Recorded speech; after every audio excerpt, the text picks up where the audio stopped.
alihi washabihi ajmain, amma ba'du. Rabbi shrah li sadri wa yassir li amri wahlul min lisani yafqahu qawli. Amin ya rabbal alamin.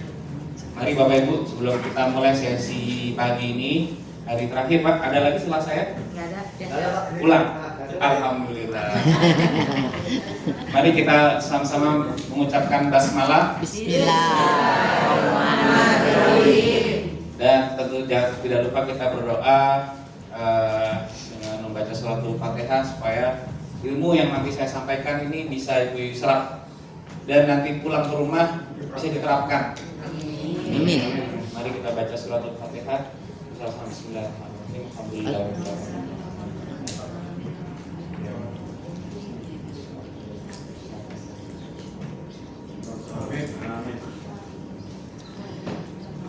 Baik, Bapak Ibu sekalian, waktu saya kurang lebih 2 jam, dipotong 20 menit. Gak apa-apa. Ntar kalau ada yang mau nanya boleh setelah selesai. Jadi judul hari ini adalah pendidikan mikro TPA di rumah. Kemarin Ibu Bapak sekalian semua sudah diajarin apa peran daripada kampung ramah lingkungan. Maggot, udah dapat maggot? Sudah. Sabun? Belum. Koenzim? Belum. Biogas? Belum. Tapi di tempat lain udah. Kompos?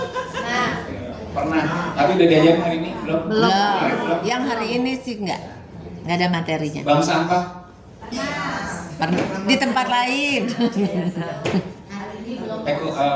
Eko enzim. Eko printing? Eko printing belum. Bioenzim? Udah di tempat lain. Bioenzim belum? Sudah pernah. Sebagian. Ya, ya. Bapak Kerajinan namanya daur siapa? unggah? Ekonomi sirkuler? Belum. Perencanaan ekonomi? Belum. Bapak namanya siapa? Ini. Mana? Andito. Oh, Andito. Ya. Saya perkenalkan, nama saya Andito Dwi Pratomo. Saya datang dari Akademi Kompos. Saya kebetulan warga Jakarta Selatan, tapi juga warga Ciherang Dramaga. Jadi kita sama-sama orang Bogor Kabupaten. Ketua Bank Sampah aku. Rumah saya ada di Jakarta, juga ada di Ciherang, jadi kakinya 2. Yang di Ciherang tuh usahanya ikan. Mungkin Bu Sita bisa. Oh iya, saya sama pacar saya nih.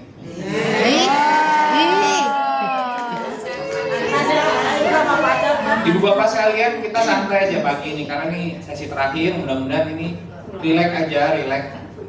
Karena banyak yang nanti mau saya ajarin. Mudah-mudahan masuk. Saya dipanggilnya Mas Dito biasanya. Mas Dito. Tommy Kurniawan. Siapa tuh Tommy Kurniawan? Enggak kenal.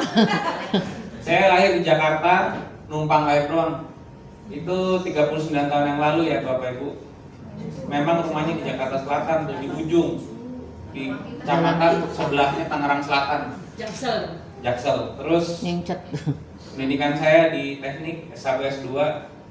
Terus saya pernah kerja ngantor sampai tahun 2023. Jadi saya ngantor dari 2009, berhenti di 2023. Untuk saya berbisnis di budidaya ikan air tawar. Jadi nanti yang mau sharing soal ikan, saya boleh. Terus lobster ya, lobster air tawar juga. Oh, CEO. CEO karena saya CEO loh. kalau punya bisnis, biar kata cuma warung Madura itu bisa dibilang CEO. Karena gini Ibu Bapak, kalau bukan kita menghargai diri kita sendiri, emang orang lain mau menghargai kita? Iya. Mau sih. Nah, Kalau kegiatan mau saya kedua investasi, itu kenapa enggak? saya ngurusin lingkungan dengan menjadi ketua muda Bank Sampah. Jadi ini kegiatan sosial saya. Ketua Bank Sampah, Akademi Kompos. Karena memang kalau di Jakarta itu ada Inbook nomor 5 tahun 2026 yang mengatakan bahwa TPA Bantar Gebang, TPA Jakarta itu akan ditutup pada Agustus 2026 ya. Oh, udah. Jadi sekarang penutupannya serius. Padahal dari mungkin DLH bisa koreksi saya, Pak Agus ya. tahun 2008 itu udah gembar-gembor udah mau ditutup Bantar Gebang. Bayangin 18 tahun kemudian itu baru mau dilaksanakan.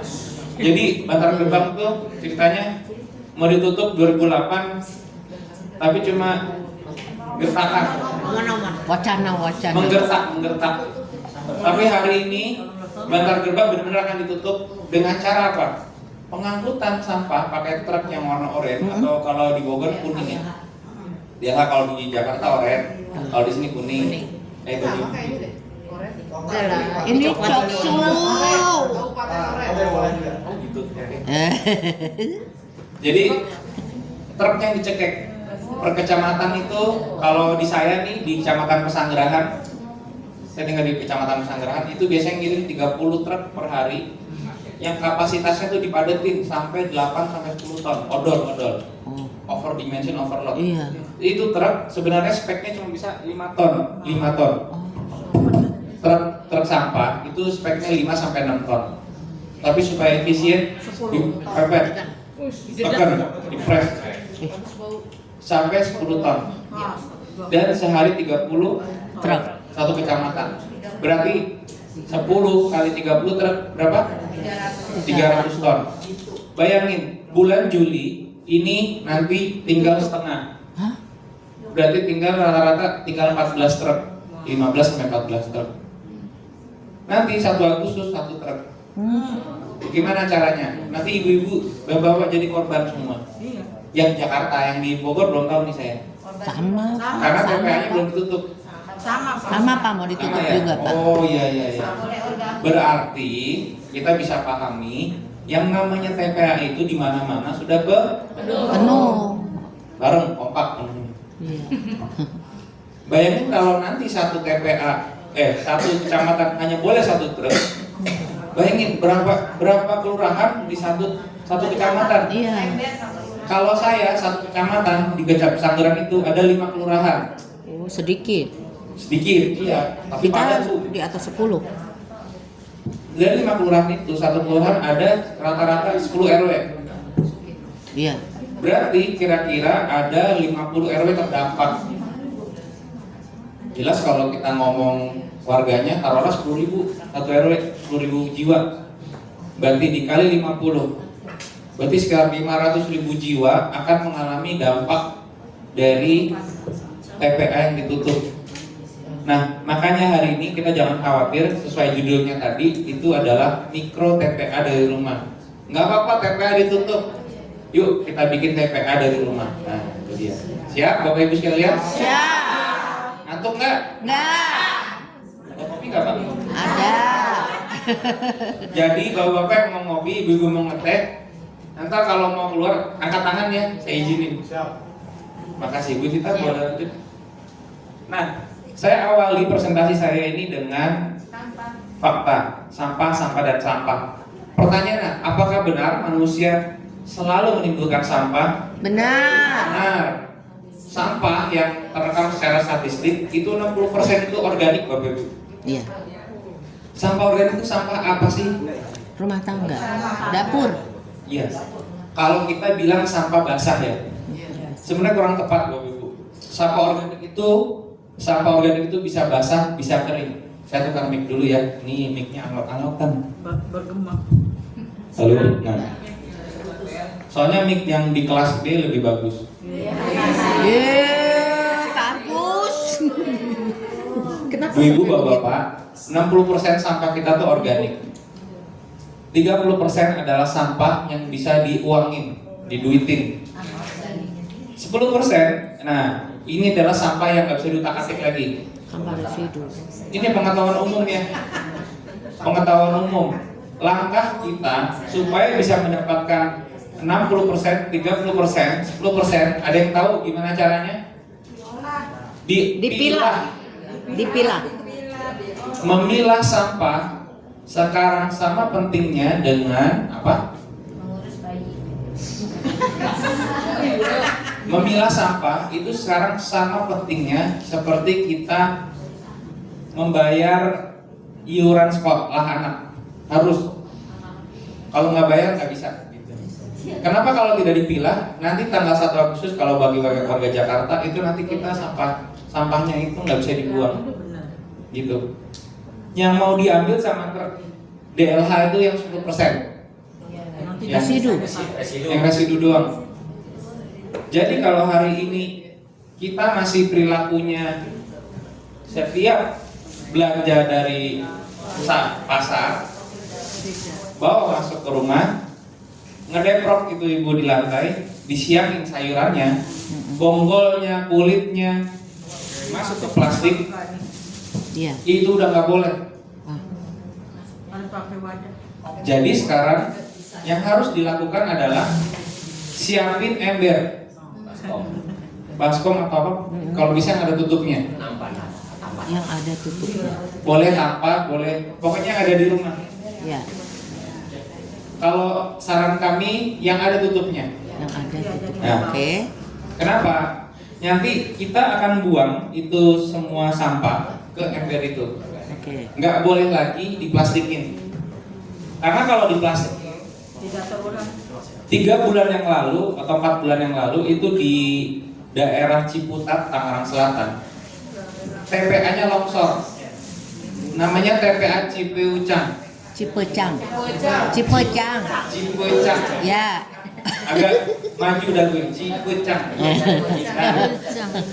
Akibat TPA Cipeucang longsor, tidak boleh ada truk DLH yang masuk ke situ, ditutup sama pengelola. Sehingga warga Ciputat Raya bingung buang sampah kemana. Kebetulan ada pasar Jumat di situ, pasar Ciputat namanya. Memang ada sampah pasar, tahu diri pasar sampah. Pasar sampahnya kayak apa? Ya. Mumpung nggak diangkat sampahnya, itu jadi pembuangan darurat. Ini bukan saya lewat kemarin pas kejadian, baunya nauzubillah min dzalik. Tingginya lebih dari 2 meter, panjangnya lebih dari 50 meter sepanjang jalan. Sepanjang jalan Kenangan. Udah gak muat, dia taruh di tengah-tengah badan jalan. Jadi ini yang jalur sana, nih jalur sini kan tengahnya ada batu gitu. Iya. Ditaruh di situ. Pembatas jalan. Udah gak malu lagi, taruh aja. Iya. Berhenti parkir motor, terus dia nyebrang taruh tengah. Terus dia pergi. Tangerang. Itu sebagai contoh bahwa betapa pentingnya kita tuh pilah sampah. Karena kejadian ini bisa berulang, setuju nggak Ibu? Iya, dan di mana-mana. Siap-siap aja berulang. Makanya Bapak Ibu yang dikirimkan hari ini ke sini itu adalah champion. Champion itu adalah pemenang yang dipilih. Nanti pulang punya kewajiban ngajak minimal orang rumahnya, minimal warga sebelah kanan sebelah kiri, minimal 1 RT, kalau dicakap lagi 1 RW. Ada yang Bu RW di sini, Pak RW? Ada. Bu RT, Pak RT? Ada. Ibu Ketua PKK ada? Ada. Siapa? Nah, saya hari ini mau ngajarin, mungkin Ibu tadi saya cek Bapak Ibu udah pada tahu ya banyak gitu, tapi nanti saya ulang. Nah, gimana caranya 60% ini bisa menjadi manfaat, 30% juga jadi manfaat, hanya 10% aja nih nanti yang dikirim ke pabrik semen buat dibakar buat bikin semen. Oke, kita lanjutkan. Jadi kita harus, Bapak Ibu sekalian, kita harus berkaca pada alam. Halo Bapak Ibu. Ya. Bapak Ibu, ini ada renungan. Lihatlah, ini pohon ya. Pohon dia tidak mengenal sampah. Artinya pohon itu tidak merugikan lingkungan ya. Ini pohon. Saya mau tanya, hewan-hewan apa yang selalu ada manfaatnya? Nggak pernah merusak. Ada di Al-Quran. Lebah. Lebah ya. Lebah itu selalu berbuat kebaikan. Dari ngantuk. Nah, sekarang saya pakai contohnya pohon. Pohon tumbuh dari biji, dari benih. Iya. ditanam dia di tanah, semai 2 lembar daun, 4 lembar daun, terus naik, bercabang, mengeluarkan banyak Daun. Ya. Waktu dia kecil, dia enak tuh, keteduhan dari yang besar, tambah dia besar, tambah dia tinggi, tambah dia lebar. Akhirnya dia juga jadi peneduh. Terus dia udah tua nih pohonnya, mulai rontok, daunnya mulai rontok, daun yang berguguran ke tanah. Kalau nggak disapu itu jadi humus. Jadi humus, betul Pak. Humus itu kompos juga sebenarnya. Iya. Tapi kalau biasanya disapuin sama ibu. Iya. Nah, setelah dia jadi humus itu ternyata jadi pupuk buat benih selanjutnya. Gimana benih selanjutnya itu bisa? Dengan bantuan hewan. Misalnya ada burung, terucukan, dia makan, cucu terus ngeceprot di situ. Tumbuh. Karena burung aja ngeceprotnya aja udah ngebekalin bijinya dengan gizi, dengan vitamin, dibekalin biar dia nggak kering, basah. Biji biar bisa tumbuh harus basah, ada lembab gitu. Nah, dia ditaruh di tanah yang udah subur gara-gara si pohon ini naruh daun-daunnya. Ya. Itu. Jadilah kita seperti pohon, tidak mengenal sampah, menjadi manfaat. Bapak Ibu sekalian, kita hidup ini dari benih ya. Kita nggak ada. Jadi anak kecil, jadi remaja, sekarang jadi Tua. Jadi emak-emak. bukan saya ngomong ya. Semakin tinggi suatu pohon, cobaannya makin gede. Jadi ibaratnya gini, udah tua, cobaannya makin gede. Gitu. Yang bapak-bapak nih, rambut tambah tipis, bener nggak? Betul. Ibu juga. Ibaratin aja kalau uban itu daunnya jadi kuning, jadi Ya. coklat. Ya. Kalau rambut manusia hitam jadi Putih. terus ron.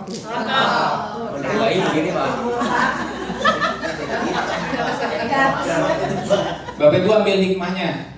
Ketika kita jadi semakin tua, mestinya kita harus bisa jadi peneduh buat yang lain. Mestinya kita bisa jadi nutrisi buat yang lain. Gitu. Coba hari ini kita renungkan motivasi Bapak Ibu datang ke sini, betul nggak seperti itu? Ya 50-50 lah. Enggak bu, Bapak Ibu. Motivasi memang harus diperbaiki ya. Jadi Bapak Ibu, Pemantapan yang sudah dapat dipandang. Bapak Ibu datang ke sini mau jadi manfaat buat manusia yang lain. Betul. Ya, betul. Masalah amplopnya serahin ke Gusti Allah. Tapi jangan lupa WA Kak Agus. Kak Agus. Kemarin saya sewa bis datang ke sini. Ya. Yang penting lapor. Doa sama kudu. Yang wajib. Harus. Masalahnya gini, kita berdoa doang nggak ada usaha. Iya, betul. Terus udah gitu nggak diperhatiin ngeluh. Kayaknya curhat deh kayaknya nih. Nggak gitu Pak. Semalam saya dengar ada yang belum makan. Nggak bisa katanya. Oh, Coba kalau nggak ngomong. kelaparan. Apa Pak Agus tahu? Nggak tahu. Gitu. Iya benar. Ya, jadi ngomong ya. Karena beliau ini mewakili pemerintah. Jadi kita harusnya lapor dengan baik, Pak Agus. Saya nggak bisa tidur Pak Agus. Kenapa? Banyak nyamuk Pak Agus. Curhat. Atau lagi kebetulan Pak Agus ini orang DLH ya. Ya. Pak Agus, sampah saya numpuk di rumah. Lah, emang urusan saya. Ya, kita lanjutin dulu. Berikutnya buat kita. Nah, ini materinya saya ambil dari PBB ya. Karena saya dari PBB belajarnya. Dari ILO. Jauh bener ya. Kalau itu saya ke Itali. Wih. Orang. Barengan ya. Kira Saya sama lulusan pasangan Itali, Bapak presiden. Ibu. Itali, dari Itali. Cuma online. Jangan diketawain. Banyak orang sekolah sekarang online, Iya. kampusnya dari Amerika, Iya. dari Inggris online. Itu mahal Bu, tapi online enak kan? Nanti kalau udah ada rezekinya diberangkatin ke sana, gitu. Boleh. Tapi kalau belum ada rezekinya tunggu dulu sabar. Iya. Nah, materi yang saya dapat dari Itali itu tentang bagaimana barang itu secara ekonomi diproduksi ya. Lihat Bapak Ibu, dari awal ini ada penambangan ya. Nih lihat aja. Penambangan terus di pabrik. Kemudian dari pabrik disebar nih, Shopee. Sampai ke rumah ibu bapak dipakai barangnya, dimakan, digunakan. Sehingga nanti sisanya ampasnya itu dibuang jadi sampah, ditaruh di TPA. Nah, ini namanya linear ekonomi. Bapak Ibu, ini nanti ada ujiannya. Saya kasih hadiah satu orang aja. Ada kuisnya nanti. Jadi tolong diperhatiin. Oke. Ini namanya linear ekonomi, di mana barang produksi itu bahannya ditambang, dipanen dari alam, diproduksi di pabrik, kemudian disebar dan dipakai, akhirnya dibuang. Sampahnya ya udah ditumpuk, dilupakan di TPA. Ini namanya linear ekonomi. Lanjut Bu kita. Linear. Jika bungkus-bungkusnya itu dikumpulkan, niscaya pada tahun 2050 seluruh daratan alam yang bisa dihidupi manusia itu akan penuh oleh sampah. Sampah plastik. Tidak nunggu lama, 24 tahun lagi Pak Agus. Jadi Pak Agus belum pensiun, di kantor ada penuh sampah. Agus, bentar umurnya berapa Agus? 17. Kayaknya belum ada 40 ya? Belum. Izin Pak, 34 Pak. Tuh kan? Apa saya bilang? 24 tahun lagi Pak Agus umurnya 58. Pas banget pensiun. Kalau dibiarin begini, nih Pak Agus kalau udah jadi kadis, Pak Agus mohon ingat ya. Amin. Kalau dia jadi kadis, Agus. ditagih ya Pak, link kompleks saya Pak. Iya betul Pak. Oke.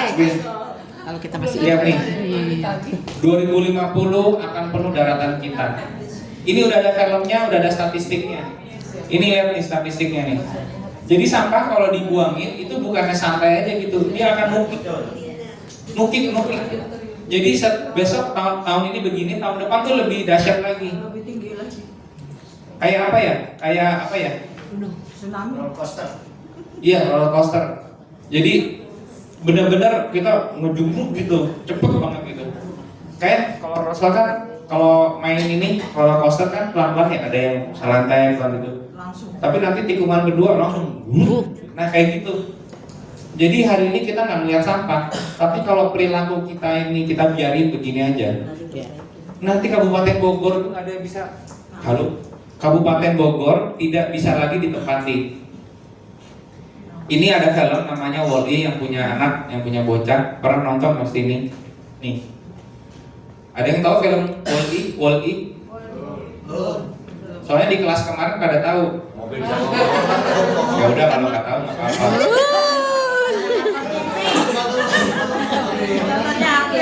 Jadi orang Amerika itu dia bikin film itu tentang masa depan.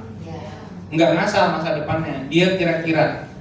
Nah, film Wall-E ini menceritakan ketika bumi pada tahun 2050 itu settingnya Wall-E. Manusianya udah nggak tinggal di bumi, tinggalnya di pesawat luar angkasa, melayang-layang di atas.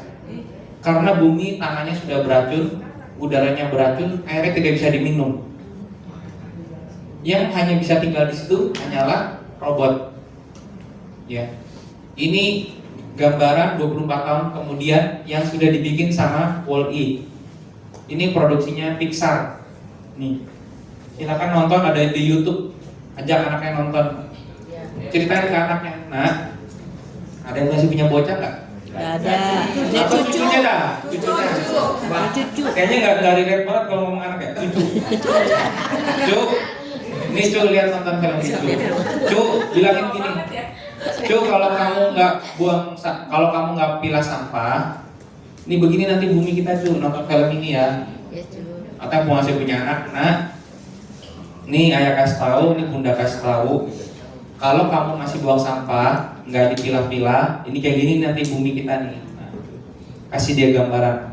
Karena Bapak Ibu, film itu yang paling gampang kalau kita mau ngomong. Kalau saya ngomong gini, ibu-ibu harus datang ke sini undang Pak Agus, baru mau dengerin saya. Coba saya ngomong di YouTube apa adanya, nyetel, nggak ada.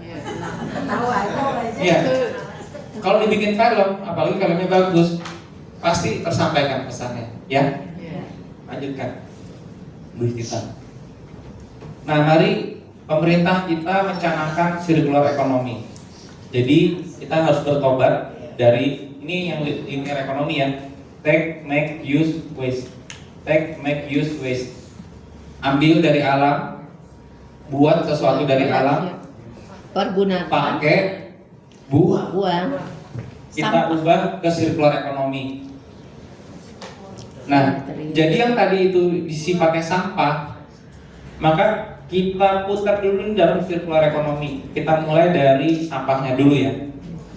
Kalau barang udah jadi sampah, kita pilah, itu bisa dijadikan uang di bank sampah, yaitu di bagian collection. Kemudian dari bagian collection, tentu nanti diolah lagi di pabrik. Bapak Ibu sekalian, punya nggak tetangga yang punya pabrik plastik? Ada. Nanti botol aquanya tuh yang seperti ini dia akan dijadiin bukan Biji. tali plastik. Nah, ada tali plastik itu dijual atau dicacah-cacah jadi kecil halus gini. Ada ya? Itu adalah recycling. Itu pekerjaan bukan Bapak Ibu? Pekerjaan. Mau nggak bikin itu? Mau. Ya, tapi harus ada ilmunya. Perhatikan Bapak Ibu. Kata kuncinya ekonomi. Berarti ada uang. Nilai uang. Ada peker. Nah, ini saya mau ngajarin ke pekerjaan itu.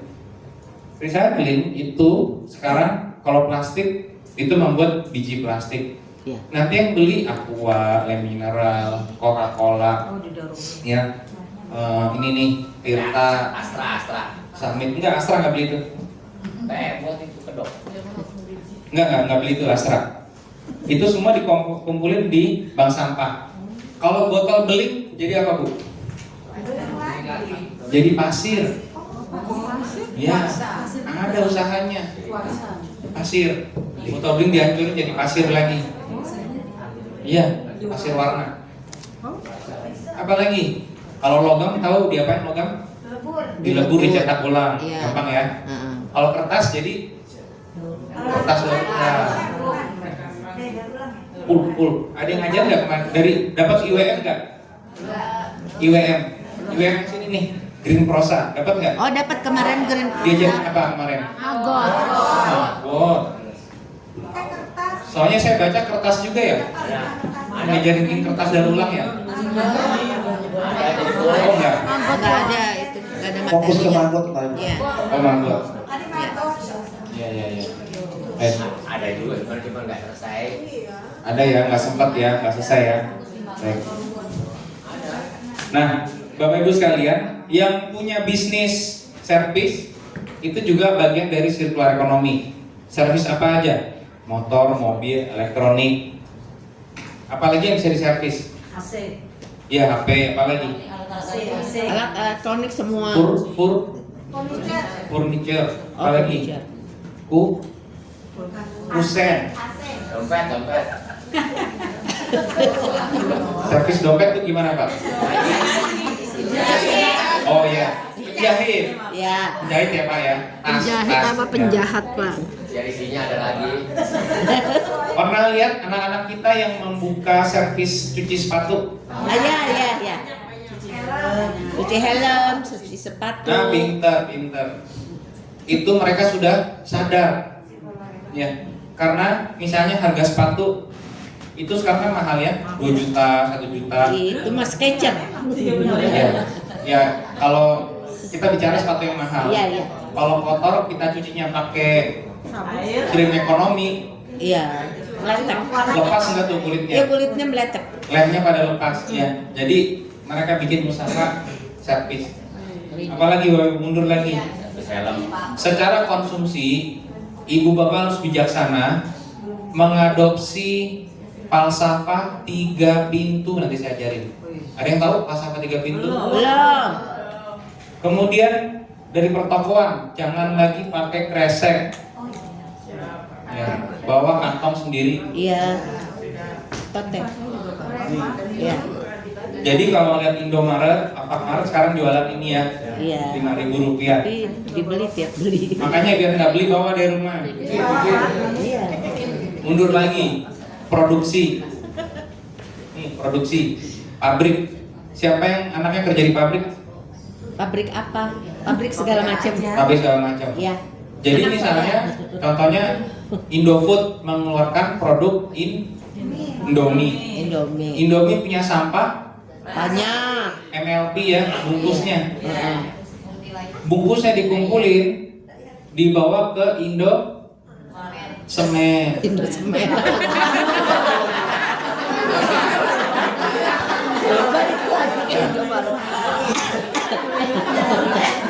Sirkular ekonomi di pabrik, bahwasanya bahan baku pabrik berikutnya itu ngambil dari sampah pabrik sebelumnya. Ya. Paham ya? Harusnya seperti itu. Terakhir, Bu sabar, masih banyak. Desain, ibu-ibu bang perhatikan. Ini bapak-bapak juga. Ini pekerjaan untuk anak kita di masa depan. Desain.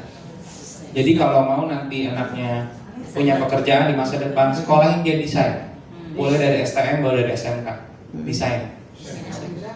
Saya kasih contoh. Ini yang paling sederhana. Botol. Ada yang pernah membeli Coca-Cola, Sprite, Fanta Ya, pada tahun dulu? Ya, tahu. Warnanya apa Sprite? Putih, bening. Sprite hijau. Oh, botolnya. Ya, botolnya. Fanta warnanya apa? Merah. Sekarang mereka warnanya apa? Bening. Menurut CEO-nya Coca-Cola Eurasia, itu saya tanya langsung kemarin, mereka mengubah warna botolnya, desainnya diubah Bu. Dari merah, Jadi hitam, bening. hijau, jadi bening, supaya mereka memastikan bahwa botol yang sama itu nanti jadi botol lagi. Kalau warnanya hijau, merah, biru, itu nanti jadinya ember, turun kasta. Iya. Pokoknya botol plastik yang buat minum, kalau berwarna itu nanti kalau didaur ulang jadinya Emberan. Turun kasta. Kalau udah embernya udah rusak banget, turun kasta lagi jadi Kresek. kresek yang bau itu yang hitam. Yang hitam. Itu hasil terakhir, nggak ada yang mau pakai. Jadi pet A, pet C. Iya. Tadi punya bagus sih. Bapak Ibu sudah Pak? Circular ekonomi ya, oke. Nanti ada kuisnya. Next, kuis kita. Ini butterfly diagram. Tenang aja, ini nggak kebaca. Nanti ini akan dikirim Pak Agus ke HP Bapak Ibu sekalian. Udah ya? Yaudah saya pulang aja. Udah, makanya kita lihat HP. Ini yayasan Ellen MacArthur. Siapa di sini yang punya yayasan? Ada yang punya yayasan? Bapak, yayasan bergerak di bidang apa? Pendidikan. Oke. Boleh nanti kalau ketika Bapak punya teori baru dan berhasil tempat Bapak dibikin seperti ini Pak. Cara mengajar calistung yang baik. Metode yayasan Bapak. Nah, ini kebetulan Ellen MacArthur nih orang bule sih ya, orang Amerika. Ya namanya dia. Ellen MacArthur ini membuat teori dan ini dipakai sama PBB. Dipakai oleh PBB. Jadi nggak menutup kemungkinan Pak, yayasan Bapak kalau cemerlang punya teori yang bagus, dipraktekkan, berhasil, jual Pak. Nanti mungkin dipakai PBB Pak. Nanti Bapak keliling dunia. Kita harus terus berinovasi sehingga bisa ilmu kita tuh bisa kepake sama orang banyak. Nih, saya ceritain ya. Nanti detailnya ada di halaman berikutnya. Yang hijau ini siklus organik, yang biru ini siklus anorganik. Jadi ini benda-benda hidup yang jadi sampah, ini benda-benda mati yang bisa didaur ulang. Mungkin bisa dilanjut dulu Bu. Saya akan ngomongin yang biru dulu. Technical look. Nah, Bapak Ibu sekalian, nggak bisa. Nanti di HP ada Bu. Saya udah kirim ke HP. Kayak gini Bu. Ibu Bapak sekalian, ini dalam mewujudkan sirkular ekonomi. Jika kita punya sampah anorganik, ya kita tahan dulu, jangan sampai dibuang ke TPA. Caranya gimana? Langkah pertama, kita berbagi. Sekarang ini ekonomi lagi sulit Bapak Ibu. Maka Bapak Ibu yang punya motor lebih dari 1, 2 atau 3 itu bisa disewakan. Ya, buat apa aja? Bantu orang, berbagi. Tentu ada harganya.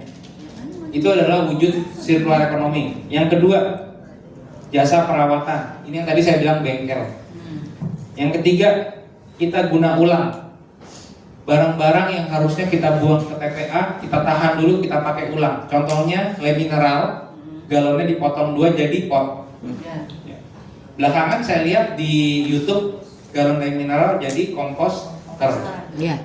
Jadi tong komposter. Nanti saya ajarin. Anu lele. Lele dalam ember, udik damber, Iya. bisa. Iya. Cuma ikannya hanya lele ya. Kalau ikan yang lain kurang kuat. Ya. Kemudian baju-baju bekas, baju yang masih layak pakai itu kita harus bikin thrifting atau bazar amal. Terserah mau dibikin thrifting. Kalau di Amerika namanya garage sale. Jadi Ya, tiap rumah garage garasinya dibuka, itu dia udah sofa yang dia nggak dipakai, lampu gantung dia nggak pakai, sound system dia nggak pakai, komputer dia nggak pakai, dia garage sale namanya gitu. Iya, gores. Kita jual murah sebelum rusak, ya daripada disimpan di dalam rumah. Itu namanya ada sindromnya Bapak Ibu, namanya hoarding. Iya. Hoarding itu orang depresi, barang nggak pernah mau dikeluarin dari rumah, kumpulin aja terus. Itu depresi, gangguan jiwa. Koleksi Pak. Kita maklum, karena hari ini tekanan hidup begitu banyaknya, apalagi orang yang tidak punya teman. Nah Bapak Ibu ini kan komunitas ya, Iya. nah makanya sehat ininya. Manusia itu harus punya teman loh, nggak boleh sendiri. Stres dia, depresi dia, harus punya kegiatan. Makanya nanti kan ada yang suka nanya nih, Pak, baju-baju kita gimana kalau kebanyakan? Bikin bazar Bu. Kalau ada saudara kita kena bencana, kirim. Kemudian yang nomor 5 ini di refurbish. Bapak Ibu, refurbish itu siapa yang HP-nya iPhone di sini? Nggak ada iPhone? Apple iPhone? Handphonenya iPhone? Ibu-ibu mah Aduh, semua Pak. Bapak Ibu, iPhone itu harganya barunya 25 juta ya Pak Agus? 25 juta. Tapi kalau Bapak Ibu beli yang refurbish itu harganya nggak sampai 5 juta. Makanya sekarang banyak anak-anak muda itu baru bentar kerja udah beli iPhone. Bukan dia beli yang 25 juta Ibu, bukan. Berarti dia beli yang 5 juta. Apa sih refurbish itu? Ini casingnya masih cakep, LCD-nya cakep, dalamnya doang diganti. Kalau nggak baterainya, komputernya diganti. LCD. Motherboard gitu. Kemudian apalagi dipabrikasi ulang, ya. Ini dikumpulkan di bank sampah Bapak Ibu sekalian, dan terakhir didaur ulang. Nah, Bapak Ibu sekalian, bank sampah sekarang menjadi wajib karena kedaruratan PPA kita. Mungkin Pak Agus bisa bantu. Next. Diklik aja Pak Agus di sebelah sini. Ya.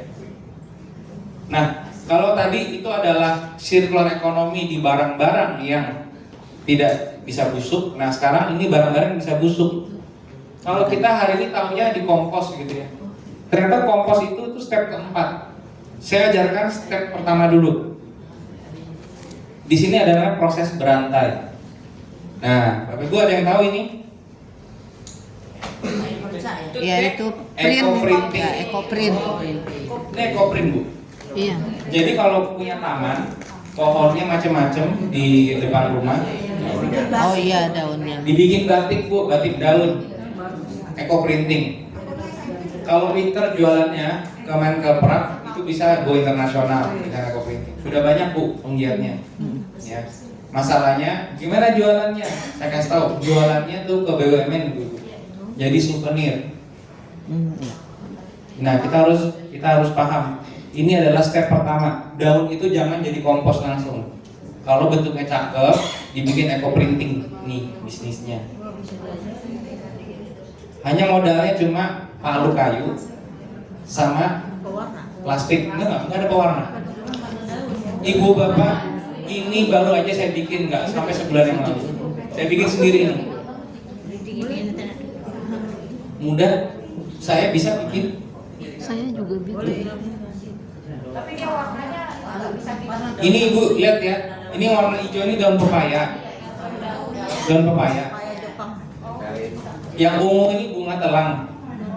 Oh iya. Yang merah ini krokot.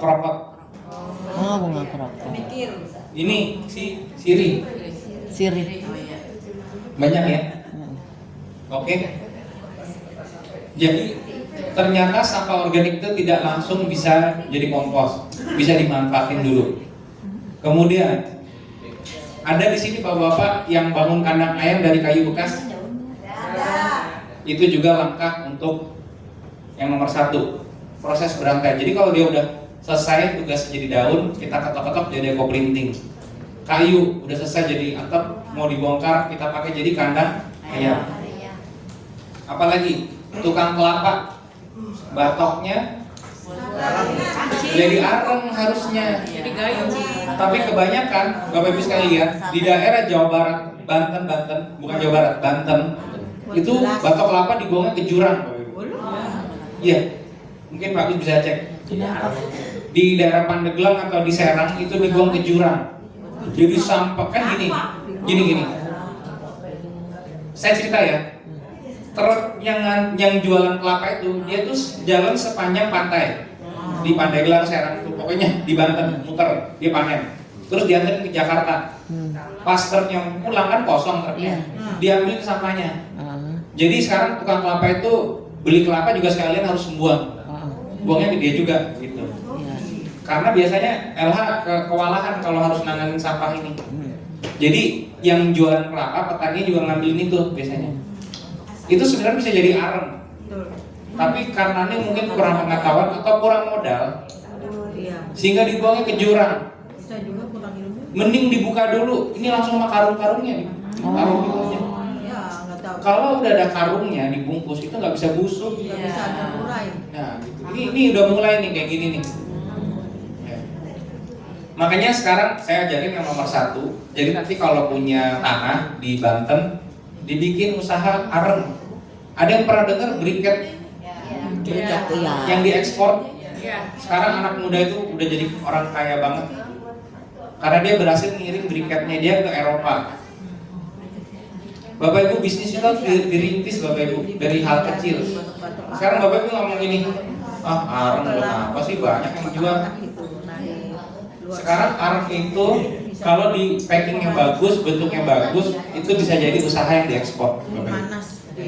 Oke, kita lanjut kelamaan. Kemudian ekstraksi biokimia.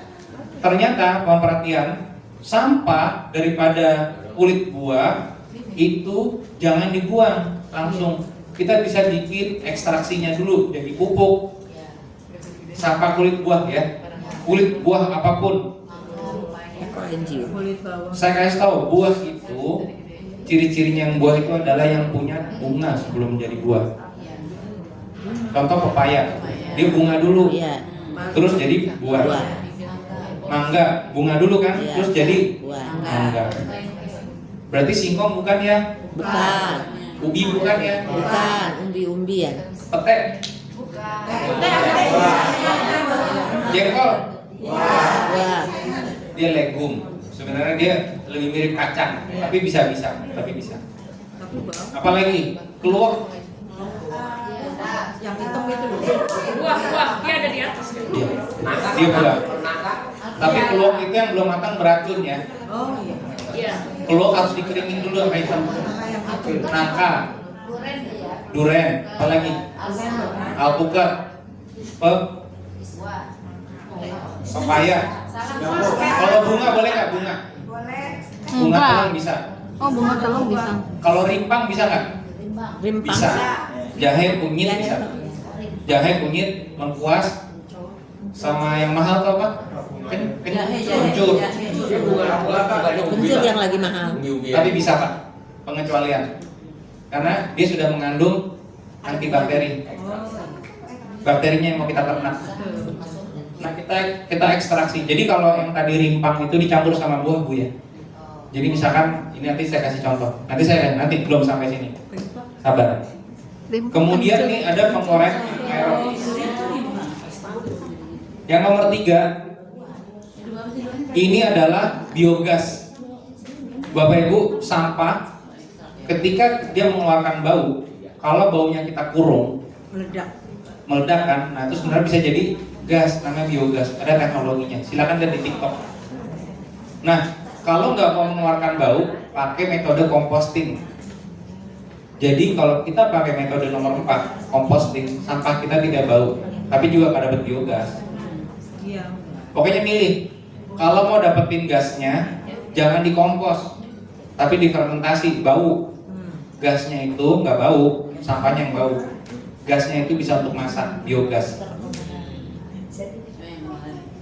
Kalau saya nggak salah nih, saya baca banyak sih. Itu 50 kilo sampah itu jadi sekitar satu ini gas melon. 50 kilo sampah. 3 kilogram. 1 gas melon. Kalau nggak salah Pak Agus di salah satu rusun di Jakarta itu, nih Bapak Ibu perhatiin teknologi ini. Septic tanknya udah jadi gas buat kantin. Jangan ketawa Bapak Ibu. Pelanggannya juga nggak masalah karena emang gasnya nggak bau. Nggak bau. Kan dimakan. Jadi waktu itu ibu kantinnya cuma satu nih yang mau. Terus dia bilang, saya untung banyak karena saya hemat gas. Biasanya sehari sekali saya beli 1 tabung buat masak. Sekarang saya seminggu baru beli sekali. Jadi dia tetap beli tabung hijau. Nah, dia bisa berhemat. Ibu-ibu yang lain ikutan di kantin itu. Akhirnya gas jadi kecil. Kan dibagi-bagi. Tekanannya kurang gitu. Jadi artinya gini, maaf nih, kotoran kita itu bahkan masih bisa manfaat. Jadi gas. Yang mau saya tekankan itu bisnis bukan? Bisnis. Mau nggak anak kita punya skill begitu? Punya PT bikinin biogas buat warga. Nanti jadi mitranya LH. Mau nggak? Pelajarin. Nah itu adalah biogas nomor 3. Sekarang kita nomor 4 nih saya bawa prakteknya. Kompos Bapak Ibu. Kalau kita pakai metode kompos, mohon maaf ini saya taruh di atas. Ya ini tempat tinggal saya Bapak Ibu. RW 08. Sama. Bapak Ibu sekalian, di sini banyak sekali yang belum pakai. Siapa yang punya ini di rumah? 1. 1. Punya. 2. Punya. 3. Itu yang 4. dari Pak Amir. Punya 5. Nah, yang kita beli dari Pak Amir. Dari 40 orang. Iya. Yang dari Pak Amir enggak? Dari 40 orang baru 35. 35 belum. Kita pakai galon. Itu kalau bahasanya orang sales itu potensi ekonomi. Di kelas kemarin malam, ya bukan Bapak Ibu nih, kelas yang satu lagi. B. Kelas B, ya. Itu ada yang melihat, wah saya mau deh jadi pengrajin ini, bikin tong komposter.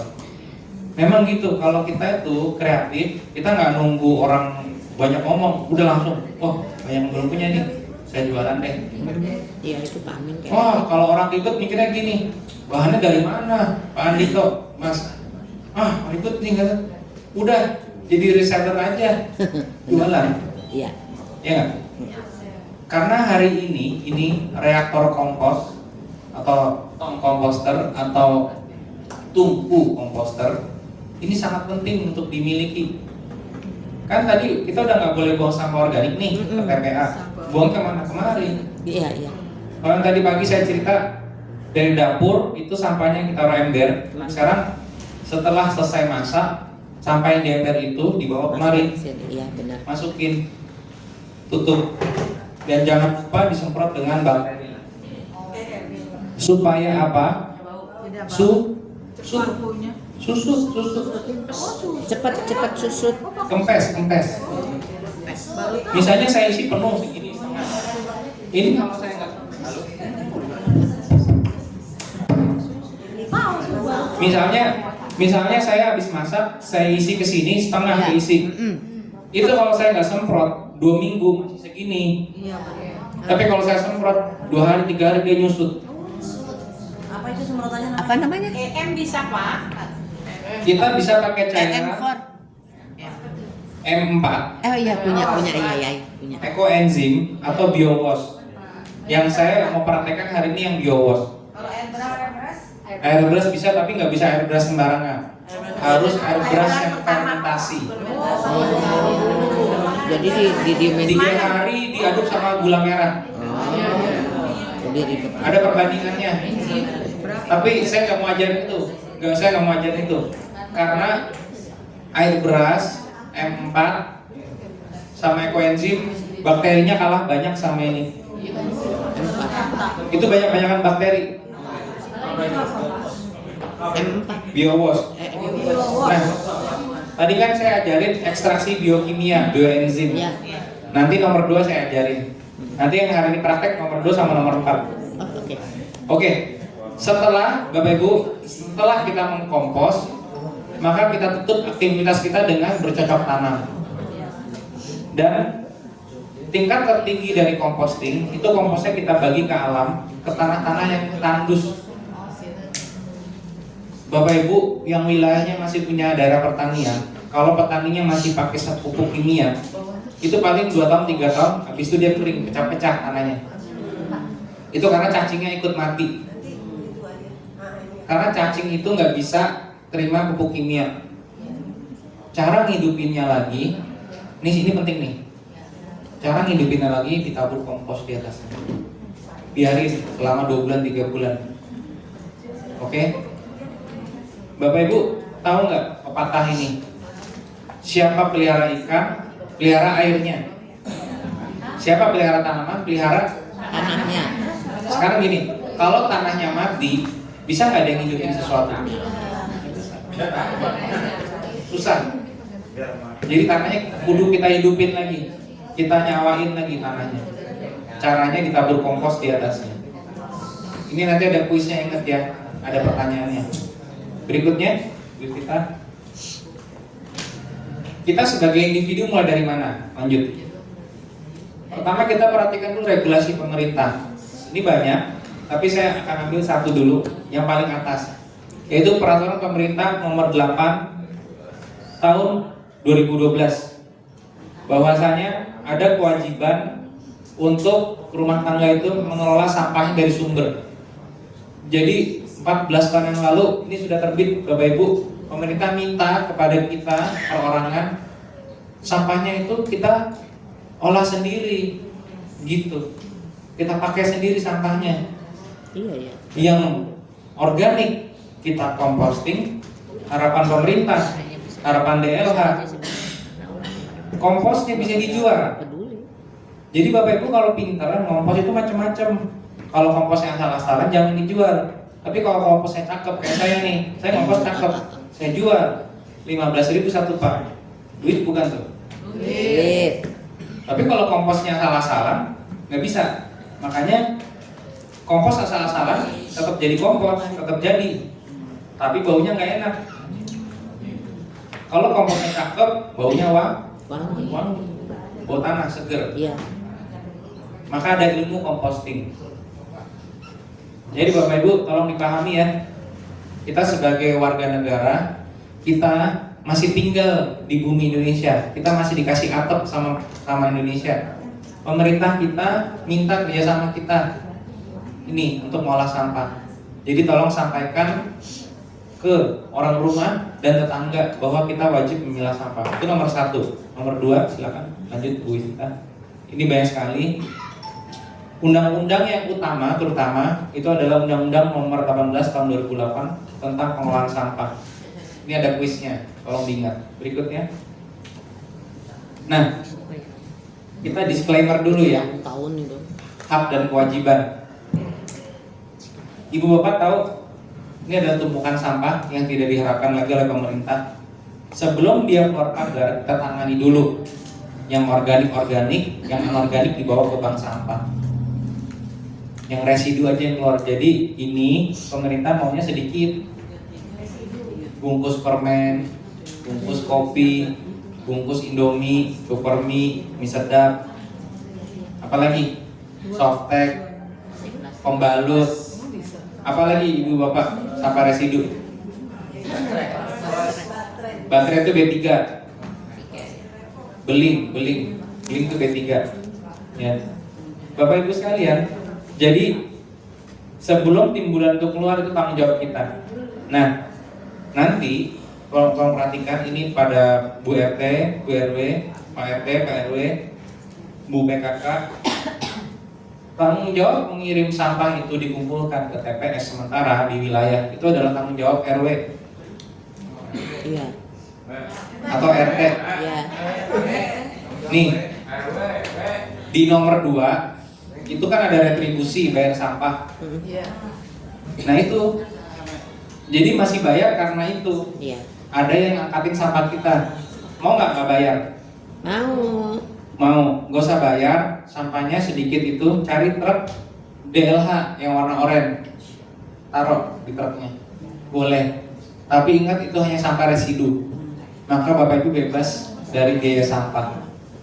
Terus sampah yang berharga dibawa ke bank sampah, makanya kasihan banget yang nggak punya bank sampah. Yang bank sampahnya bukannya anggot-anggotan, 2 bulan sekali, 3 bulan sekali. Ya, jadi nomor 2 ini wajib ada bank sampahnya. Kalau bapak ibu sekali lagi tidak mau keluar biaya sampah yang 50.000 kek, yang 100.000 kek sebulan, cukup sampah residunya cari truk DLH lempar. Tapi yang residu aja. Oke? Baru yang terakhir ini tanggung jawab pemerintah daripada tempatnya Pak Agus nih. Ini dibayar pakai APBD, jadi dari pajak. Truk-truk itu solarnya, perawatannya, jasa pegawainya itu semua dari APBD. Ingat ini ada kuisnya. Itu dulu ya, pahami ya. Jadi pemerintah bilang, tolong dong beban saya dikurangin karena TPA-nya udah penuh. Ininya mau saya kurangin supaya nanti uangnya insya Allah buat yang lain, buat pendidikan, buat macam-macam, buat bantuin bapak ibu. Pasti bapak ibu dibantuin nanti sama Pak Agus. Kenapa? Karena gini, ini truknya kan berkurang nih. Iya. Contoh kecamatan saya dari 30 nanti tinggal 1, kan banyak saving uang tuh. Nanti dari daerah akan bikinin berbagai fasilitas untuk pengelolaan sampah di lokasi. Iya. Kalau dari Bu Kepala, kemarin Pak Agus saya diceritain, ini dari Bu Kepala nih. Nanti di tiap titik kumpul masyarakat, contohnya di kantor desa, di kantor kelurahan, kantor kecamatan, atau di BUMDes, itu nanti akan ada truk LH di situ untuk mengangkat sampahnya. Dan sekalian saya minta ke Bu Kepala, Bu kasih solusi untuk bank sampah yang belum jalan. Tapi saya rasa Bapak Ibu yang hadir hari ini banyak tinggal di perkotaan ya, pasti punya banyak pelapak ya, jadi tetangga, benar nggak? Nah itu bikin aja bank sampah sendiri, dikelola uangnya. Lanjut Bu kita. Nah perhatikan, ini dari LH Jakarta Selatan, ini mungkin sudah jadi contoh rantai pengelolaan sampah ya. Lihat di sini ada bank sampah. Bank sampah udah jadi inti daripada rantai ini. Berarti ini ada uangnya. Dan siapapun yang bekerja di bank sampah harusnya dapat gaji. Siapa yang menggaji? Bukan pemerintah. Bukan. Yang menggaji bank sampah adalah dari margin keuntungannya. Keuntungan yang sehat, bukan bagus kan? Bapak Ibu mau perhatikan, kalau bisnis keuntungan mau sehat hari ini, in this economy kata Gen Z, ambillah keuntungan 30-40%.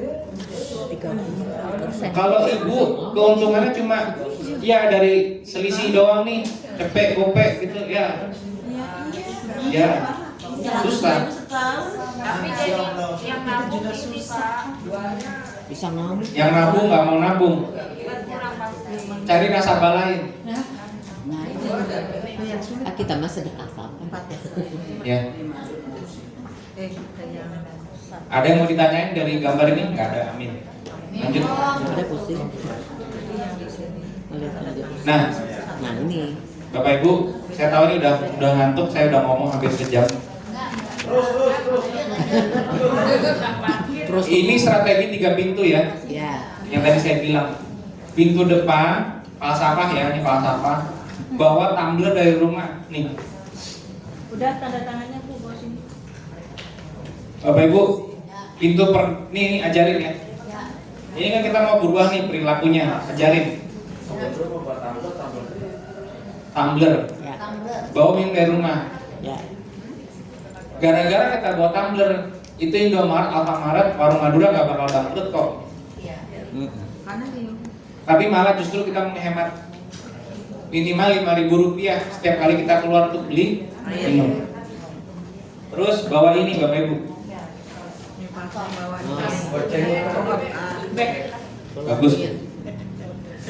Itu nomor 1. Pintu tengah, kalau ibu bapak masih mau pakai plastik, upayakan di lingkungannya ada bank sampah. Bagus. Masalahnya nggak punya. Dan terakhir di TPA itu urusannya dari DLH. Tiga pintu. Lebih cepat sedikit. Nah, kita sekarang ngomongin mengolah sampah organik dari halaman rumah. Ini ada 4 jenis sampah Bapak Ibu sekalian. Ada yang dari sisa makanan, ada yang tulang, ada yang kulit buah, ada yang dedaunan. Teorinya yang saya ajari, sampah yang nomor 1 ini, sisa makanan dan tulang itu nanti dibuangnya ke biopori, ke tanah. Kalau caranya orang dulu, orang kampung itu digali tanahnya, timbun, tutup lagi tanahnya. Dengan teknologi biopori itu tinggal dibuka aja tutupnya bioporinya, masukin sampahnya ke situ. Ini manfaatnya banyak karena Bapak Ibu ini tinggal di daerah penyangga. Mestinya daerah penyangga itu punya lebih banyak biopori supaya Jakarta tidak banjir. Kenapa? Karena sekarang itu air itu melimpas Bapak Ibu dari dataran tinggi rumah Bapak Ibu nih yang di Cibinong, yang di itu kan tinggi semua tuh. Itu melimpas ke Jakarta tanpa ada yang menahan. Mestinya air hujan itu kalau Bogor nih hujan, jangan cepet-cepet dilarin ke selokan, diserap dulu ke tanah. Keuntungannya 1 adalah Bapak Ibu nanti pas musim kering tetap punya air di tanah. Yang kedua, warga Jakarta agak kurang banjirnya. Jakarta tuh udah parah Pak. Pertama, air tanahnya udah tercemar. Kedua, udah jenuh. Jadi kalau digali sedikit, yang rendah-rendah ini udah ada air. Kalau kita gali setengah meter udah keluar air, ditaruh air lagi dari Bogor, airnya nyerap nggak? Adanya jadi banjir yang mau dilempar ke laut. Lautnya udah lebih tinggi dari daratan. Jadi ini air nih. Ini air nih ya, ini air. Ini saya kasih tahu nih di Pluit. Siapa pernah ke Pluit? Ini air nih. Air lautnya udah di sini. Cuma dialihin tembok. Iya. Bapak Ibu pernah belajar fisika kan? Kalau air di sini, terus orang air lebih tinggi. Yang air yang menang yang mana? Yang sana. Tinggi ke sini kan? Ini ngebuangnya gimana? Pakai pompa. Lemang pompa mau nyala sampai berapa lama? Berapa kuat? Gitu kan? Makanya Jakarta banjirnya nggak sembuh-sembuh. Gitu. Makanya yuk tolong yang banjir yang ini kejadian kita bikin biopori sama-sama di Daerah penyangga. Karena kan udah banyak komplek nih. Iya. Nggak mungkin tanamin pohon banyak-banyak kan, bikinnya biopori. Nah, yang kedua itu adalah sampahnya daun dan sampah basah. Sampah organik basah, sampah organik kering itu di komposter. Ini. Kenapa hanya sampah daun dan sampah kulit buah? Supaya komposnya cakep. Kalau ibu taruhin daging, tulang nggak hancur. Kalau ditaruhin daging banyak Belatung. Tapi sebenarnya sampah buah, sampah sayur juga ada belatungnya. Karena kita nggak tahu lalat itu kapan bertelur di situ. Ya, pada saat di pasar. Ya. Itu saya lihat. Cuma jangan lupa ketika kita menyetorkan sampah kita ke biopori maupun komposter itu harus disemprot dengan biowash. Nih. Biowash. Nanti saya ajarin, ingetin ya. Berikutnya, Bu Tita. Nah, ini adalah cara membuat lubang biopori. Iya. Bapak Ibu sekalian, ini juga bisa jadi peluang usaha. Nanti kalau satu RW mau bikin, warga ngumpulin dana, eksekusi Bu, Pak. Caranya cukup mudah tuh. Ada di ini ya, ada di materi ya, lihat sendiri ya di HP. Lubang biopori itu minimal kedalamannya 1 meter. Iya, 1 meter. Ya, ini adalah bor tanah, itu adalah petugasnya yang mengebor, dan ini bisa jadi jasa pembuatan biopori. Berikutnya, kita. Apakah cukup buang bioporinya? Cukup. Ini saya resumkan aja. Satu orang itu 1 lubang biopori, itu nggak akan penuh-penuh. Jadi kalau rumahnya ada 4 orang, bikin 40. kalau tempatnya nggak ada, bikin aja pakai tong ini. Oh iya. Cuma bawahnya dipotong, dipotong, jadi nggak ada bawahnya. Jadi ini longsong aja, terus ini dikubur. Kalau yang ukuran begini, ini 4 sampai 6 orang bisa. Oh. Tapi langsung ke tanah ya. Ke tanah. Ini digolong-golongin juga. Ini tekniknya daerah selatan. Nggak tahu Bogor udah mulai belum? Belum deh kayaknya. Rumahnya udah nggak ada tanahnya, Iya, Pak, udah paving block, udah diucol, Gini, Ibu, saya mau tanya, Ibu tahu septic tank nggak? Iya. Rumah tiap rumah punya septic tank nggak? Iya. Isinya septic tank itu sama aja sama sampah organik. Cuma bedanya septic tank itu nggak pernah dibongkar kan? Iya. Benar nggak? Benar. Kalau septic tank sampai penuh, itu ada 2 kemungkinan. Kemungkinan yang pertama itu pipanya patah Bu, salurannya. Jadi misalkan WC Ibu di sini, septic tank di sana, itu ada yang patah. Iya. Itu cek dulu tuh, jangan nunggu septic. Atau kalau kedua ininya nggak kenapa-kenapa, situnya nggak ada bakterinya Bu. Gara-gara Ibu tiap hari siramin sabun sama Porslek. Oh. Sabun. Bau banget nih. Wah, nah itu. Padahal hanya dengan membuang ampas biowash, nanti ini ada ampasnya. Ini ada ampas. Ampasnya ini dibuang ke toilet. Lalu Ya, mati lagi. Agus kenal lagi. Halo Bro. Nah, Bapak Ibu, septic tank dengan biopori itu lebih gampang bikin biopori. Terus tadi kalau udah semen semua, udah konblok semua, udah jadi teras, udah jadi keramik. Kenapa Ibu sanggup bikin biopori? Sanggup bikin septic tank tapi nggak mau bikin biopori? Padahal sama fungsinya. Gitu. Sama-sama makan organik kita. Kan gini Bu, kita dari dulu kalau BAB nggak pernah kita lapor ke Pak RT. Pak, ini Pak kalau angkatin BAB saya. Sekarang hal itu sama Pak, Bu. BAB kita dengan sampah organik sama, barangnya sama. Malah bikin biopori itu lebih gampang. Terus kenapa nggak mau? Jadi ibaratnya sekarang gini, bikin proyek masing-masing di rumah, bikin septic tank kedua tapi lebih gampang, biopori namanya. Khusus buat sampah organik, nggak boleh ada plastik. Oke? Siap. Siap. Jadi kalau di situ nanti ada keramik, tidak boleh keramik menghalangi, dibongkar. Walaupun cuma 1 keramik. Digali pakai linggis, dimasukin longsongnya tadi atau pakai bor tanah. Mudah kok. Mudah. Atau di sini nanti ada yang punya kontrakan atau kos-kosan. Maka ibu kontrakan, bapak kontrakan atau ibu kosan atau bapak kosan wajib menyediakan fasilitas pengolahan sampah organik di kos-kosannya atau di kontrakannya. Oh iya. Oke. Jangan disarankan ke penyewa. Penyewa ikut apa aturan bukos, Iya. bu kontrakan. Oke? Oke. Yang punya hotel juga gitu. Ada yang punya hotel? Disenyum. Ini bisa dibaca. Lanjut kita. Ini cara mengkompos Bapak Ibu sekalian. Hanya singkat aja ya saya cerita. Kompos itu bakal jadi dalam waktu 6 sampai 8 minggu.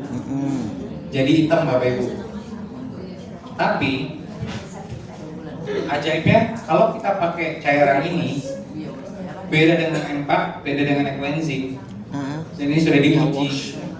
Sampah organik apapun yang disemprot dengan biowash yang sudah diencerkan itu secara kimiawi sudah menjadi kompos dan langsung bisa menjadi pupuk untuk tanaman.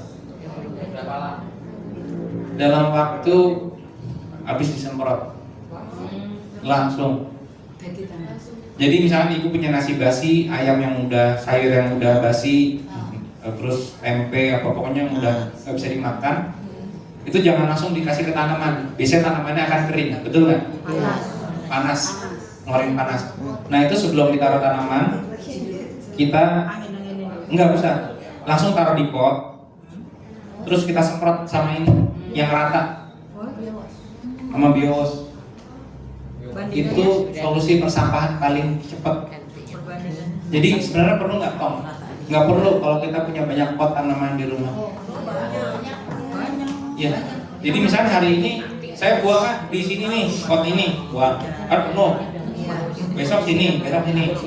Hari seminggu kemudian yang ini udah kempes, isi lagi, gitu. Perlukah ditutup tanah sedikit Pak setelah? Boleh kalau jijik, kalau jijik. Kalau jijik. Kalau nggak jijik nggak apa-apa. Tutup sedikit gitu. Nggak bau. Kan udah disemprot. Mengundang tikus Pak. Nah, masalahnya kalau rumahnya ada tikus bisa masuk, baiknya ditutup tanah. Kayak saya nih, pagar saya kan ada selahnya nih segini. Iya. Tikus kan masuk. Ya yang bawah. Jadi tulangnya diambil tikus, dimakan. Ini kalau masalah tikus Bapak Ibu sekalian bisa dilihat sebagai penyakit, tapi bisa juga lihat manfaat karena dia makan tulang. Iya. Tulang kalau sama tikus habis loh, habis, bener habis. Tinggal apa? Kulit luarnya doang, dalamnya udah nggak ada. Itu tikus tuh kalau mau tahu.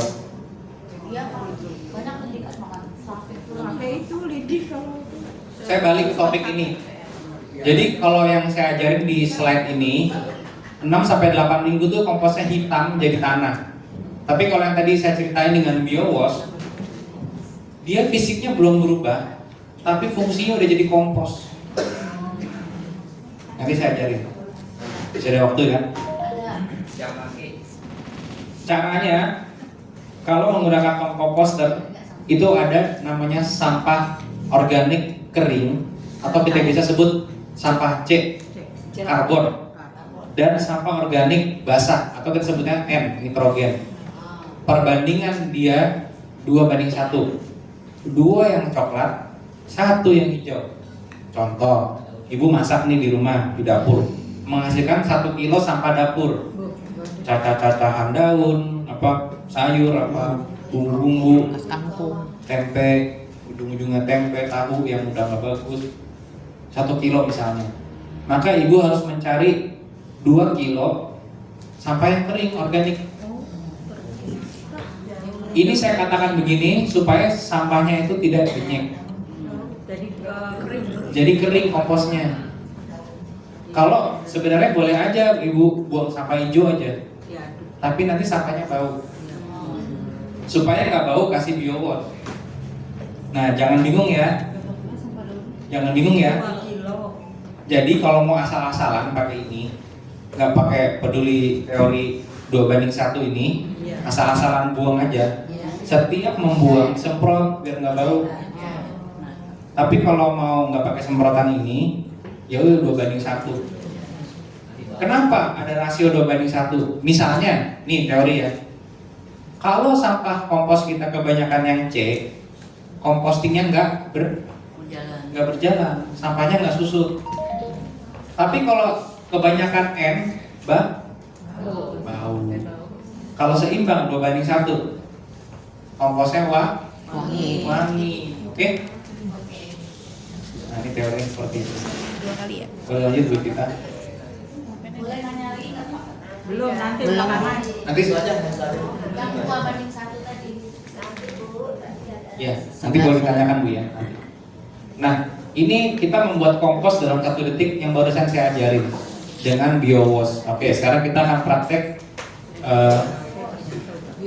menggunakan biowash. Bu kita boleh bantu saya? Bentar.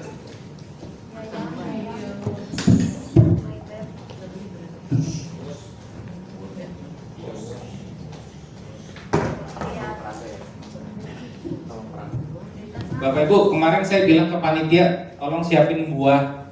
Cuma kayaknya belum disiapin ya. Ada nggak Pak? Ada buah nggak? Ada kemarin buahnya. Yang bekas pembukaan Enggak, di luar ada buah nggak? Ada jual tuh. Ada pisang lagi. Bekas pembukaan kemarin. Pak, kulitnya apa buahnya, Pak? Begini soalnya, ini kan saya cuma bawa 1 praktek, ternyata saya dapat 2 kelas. Jadi karena saya dapat 2 kelas, kelas yang hari ini nggak bisa saya praktekin langsung, jadi saya cerita aja. Ini Bu kita akan jadi peraganya. Bisa semangka ya? Iya, kulit semangka kemarin. Mungkin diangkat, nah, makanya saya panggil Bu kita. Jadi sebelum ini saya isi air begini, itu ada kulit pisang Bu. Perhatikan, ini adalah proses membuat bioenzim. Mungkin kamu bisa jalan. Nah, sambil dihirup baunya. Bau apa? Bau pisang. Jadi sekarang hari ini Saleh. kita simpan ya sampah kulit buah kita simpan. Ya. Berapa?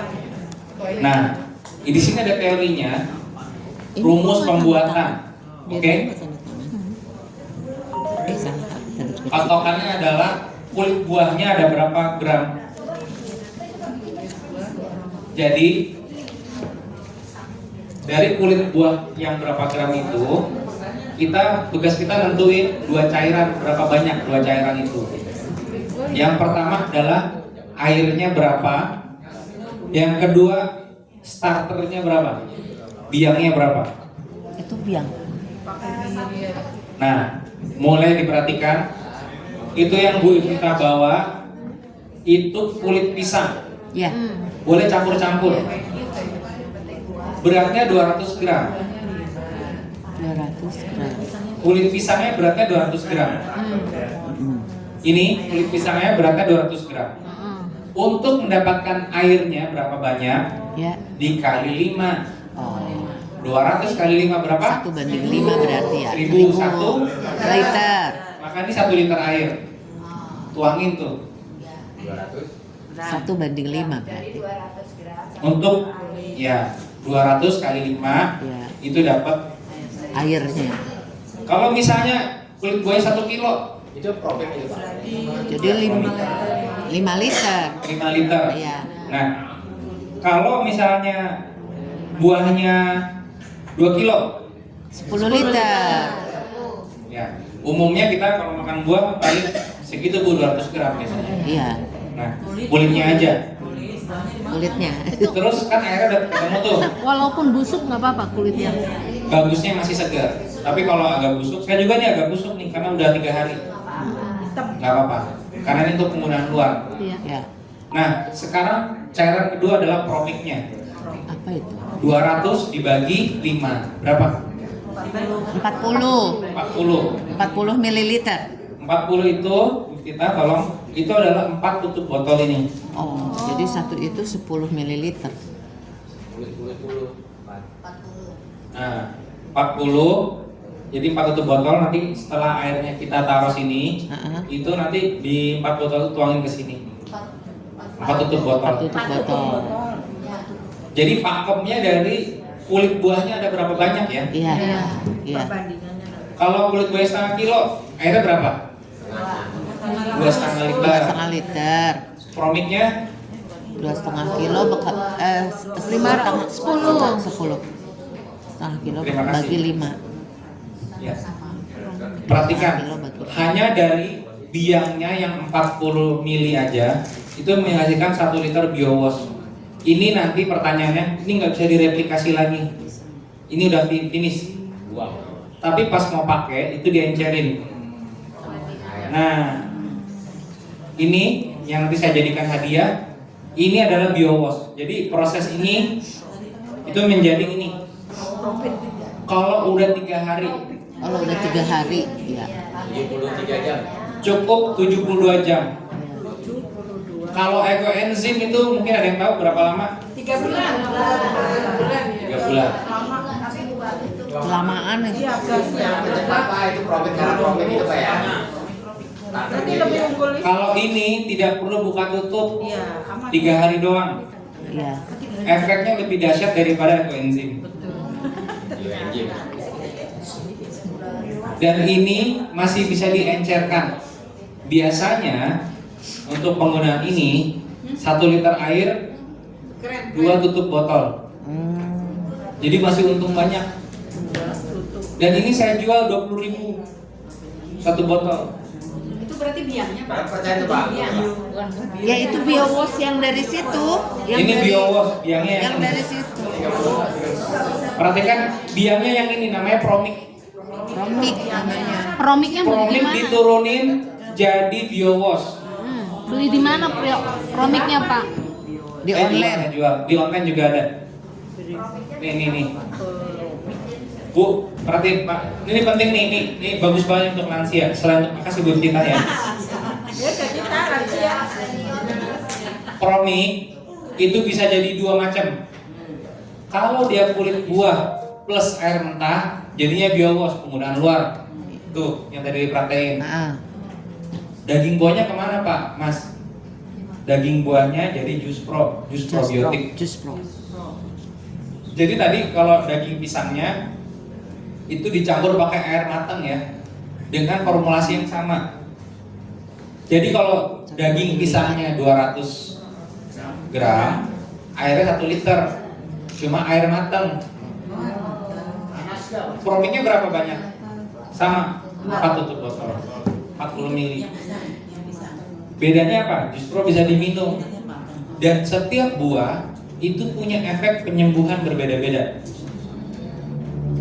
Kita masuk, kemarin saya nggak sempat terangin itu, saya mau tunjukin sebentar.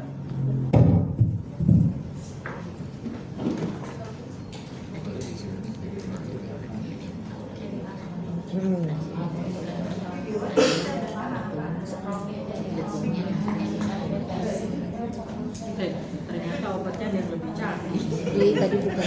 Itu lama 3 bulan itu.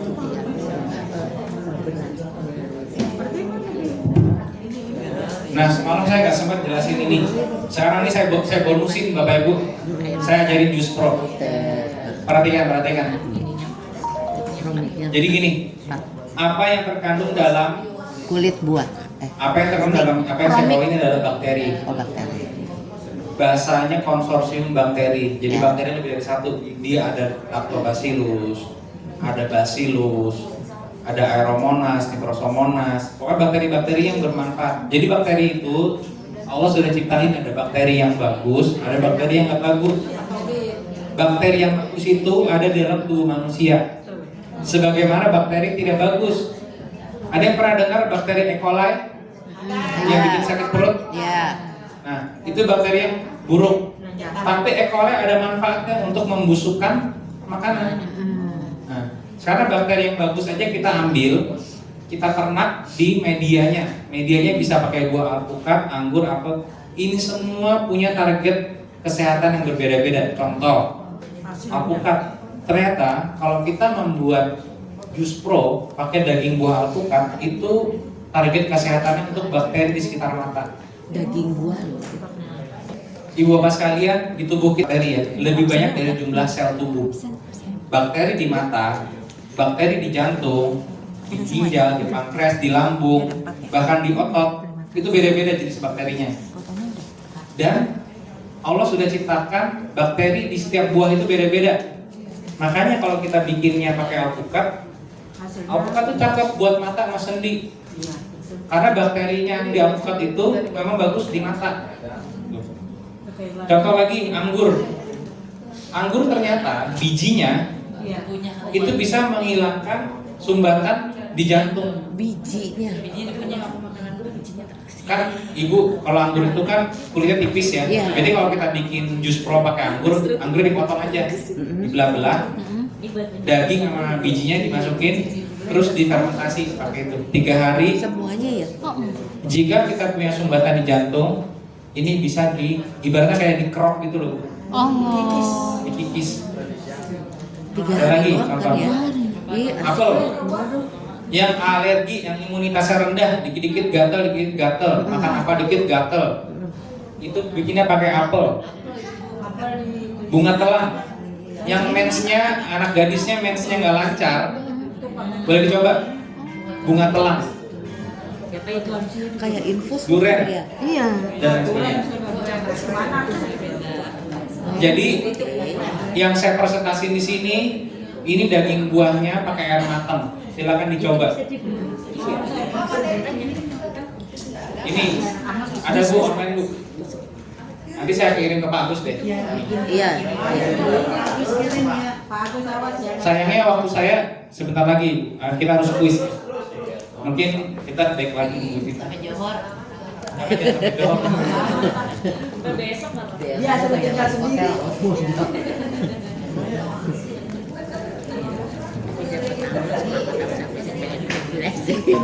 Dia. Oke, kita terusin Bapak Ibu sekalian. Ini adalah video-video yang ada di YouTube ya. Nanti akan saya coba kirimkan ke Pak Agus untuk dibagikan ke Bapak Ibu Iya. sekalian. Next aja next.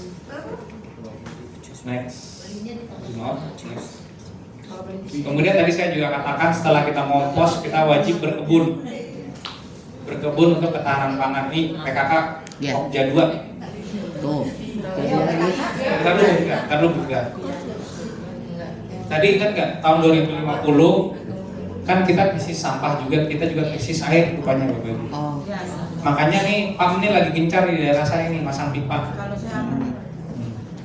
Jadi yang di Cibinong saya nggak tahu ya, ada PAM atau enggak.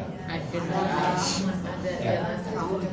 Jadi krisis sampah dan krisis pangan nih ke depan hari 24 tahun lagi. Ini dicegah nih dari sekarang. Dicegah dari perilaku kita. Berikutnya berikutnya. Oke, karena tadi saya sampaikan tentang bank sampah. Ibu-ibu yang udah punya bank sampah, udah pinter, alhamdulillah. Ini saya ingetin lagi. Boleh di zoom Bu kita. Sampah-sampah apa saja yang pokok dan sering ada di rumah tangga. Pertama adalah kardus, boncos, Ya. aneka karton, pokoknya karton. Mau karton obat batuk, bekas mie ayam, kan ada karton tuh. Gelas karton, itu juga bisa. Duplek ya, boncos itu duplek. Ya. Kertas HVS, koran, majalah, buku, dan kornes. Kornes tuh gulungan kain dalamnya. Iya. Atau tisu, gulungan tisu, dalamnya gulungan tisu. Oh iya. Berikutnya Bu kita. Terus ya. Kemudian dari golongan plastik itu ada botol bersih, gelas plastik. Ini udah ngerti belum? Kalau botol udah ya. Sudah. Soalnya yang di kelas kemarin pada belum punya bank sampah. Kalau kita udah bank sampah dan KRS. Jadi keren ya. Keren kan? Saya mau tanya. Kalau dirigen bekas oli itu B3 atau sampah plastik campur? Botol warna. Tergantung pelapaknya. Kalau dia akan terima berarti itu B3. Iya. Kalau dia terima itu berarti plastik campur. Emberan. Paralon terima nggak paralon? Paralon ya, terima. Revisi. Talang karpet talang. Ya, terima. Bubble wrap Babaran diterima itu harus masuk ke diterima. asuh. Terima masuknya ke ini Pak, MLT. Dipisahin menurut warnanya. Iya. Jadi bubble wrap ada yang nggak diterima nih. Terima Pak, plastik, jatuhnya plastik. Mika nggak diterima. Iya. Oh. Mika itu residu. Makanya yang punya bisnis kue, halo ibu, halo. Ya, hai. Yang punya bisnis kue jangan pakai Mika ya. Lebih baik pakai kertas kue. Kertas kue itu masih bisa boncos. Bawahnya kue bolu itu boncos. Jangan pakai Mika. Iya. Tuh. Pasoy. Kresek pasoy terima. Plastik bening nggak? Terima. Oke. Apalagi kristal ya, kristal terima. Itu kan bibitan. Pada jarang ini buat biar bank sampah semua. Jagonya apalagi Pak Agus? Babet. Babet iya babet. Terima. Mijel, oh iya duit Ini yang semua. jarang terima nih. Tetra Pak terima nggak? Kurang sama Pak. Mika doang yang nggak. Harganya berapa? Harganya ditabrak. Kita main ke harga aja deh. Karena Bapak Ibu ini bagian bank sampah, kita main ke harga aja. Saya tolong perhatikan halo. Ini nggak 2 kali. Saya mengambil untung, ingat. 30 sampai 40%. Makanya batik saya bagus.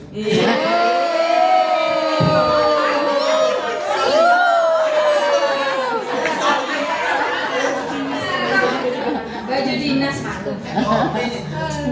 Bagus kan baju saya hitam.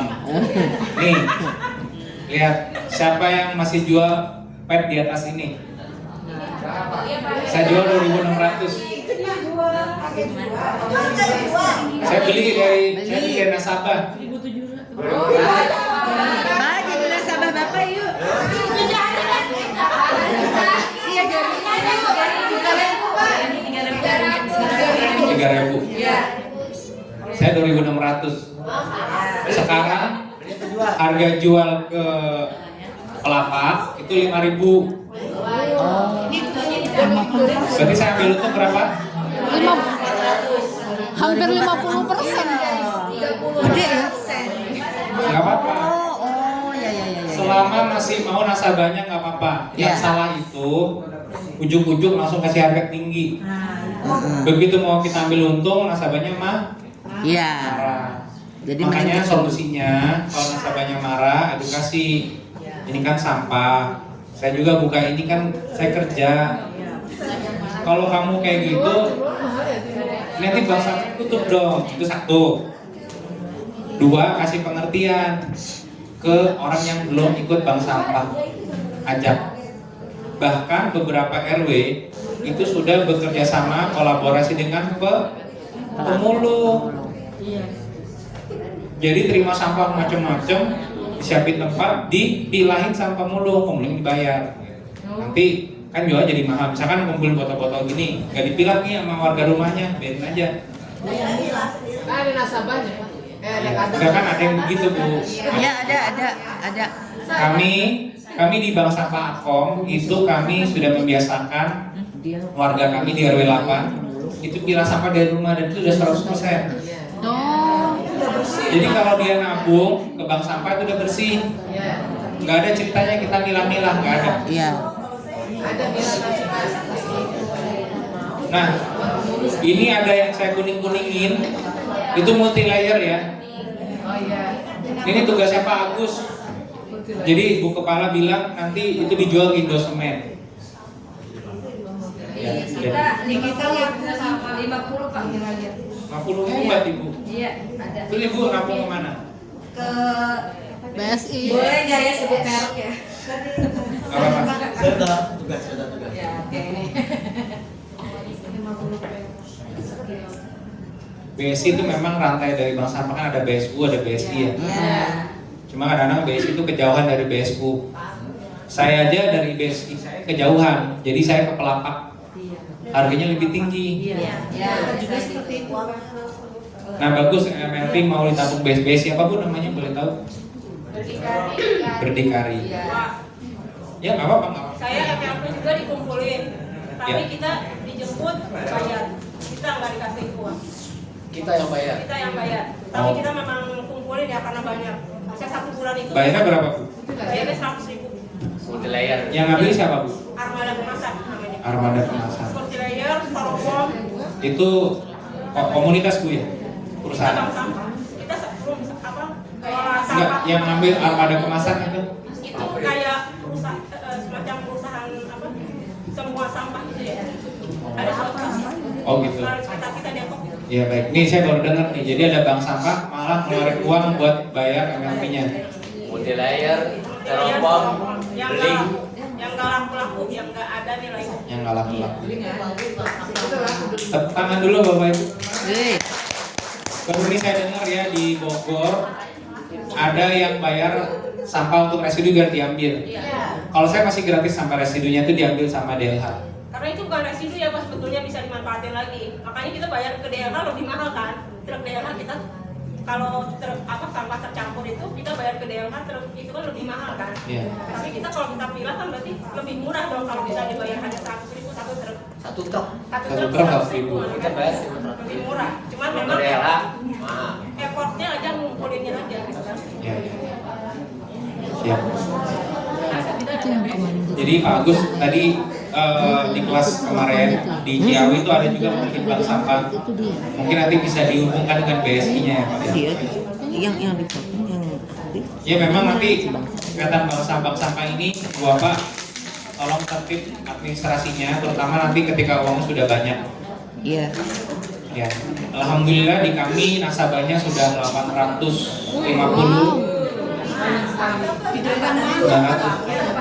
900 hampir.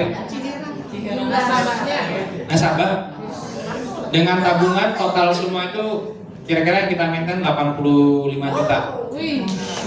Tabungan. Jadi nggak semua orang ambil kan, jadi ada yang taruh aja. Ada yang cuma 50.000, ada yang cuma 10.000. Iya. Penimbangannya sebulan 8 kali. Oh, itu sampahnya banyak banget.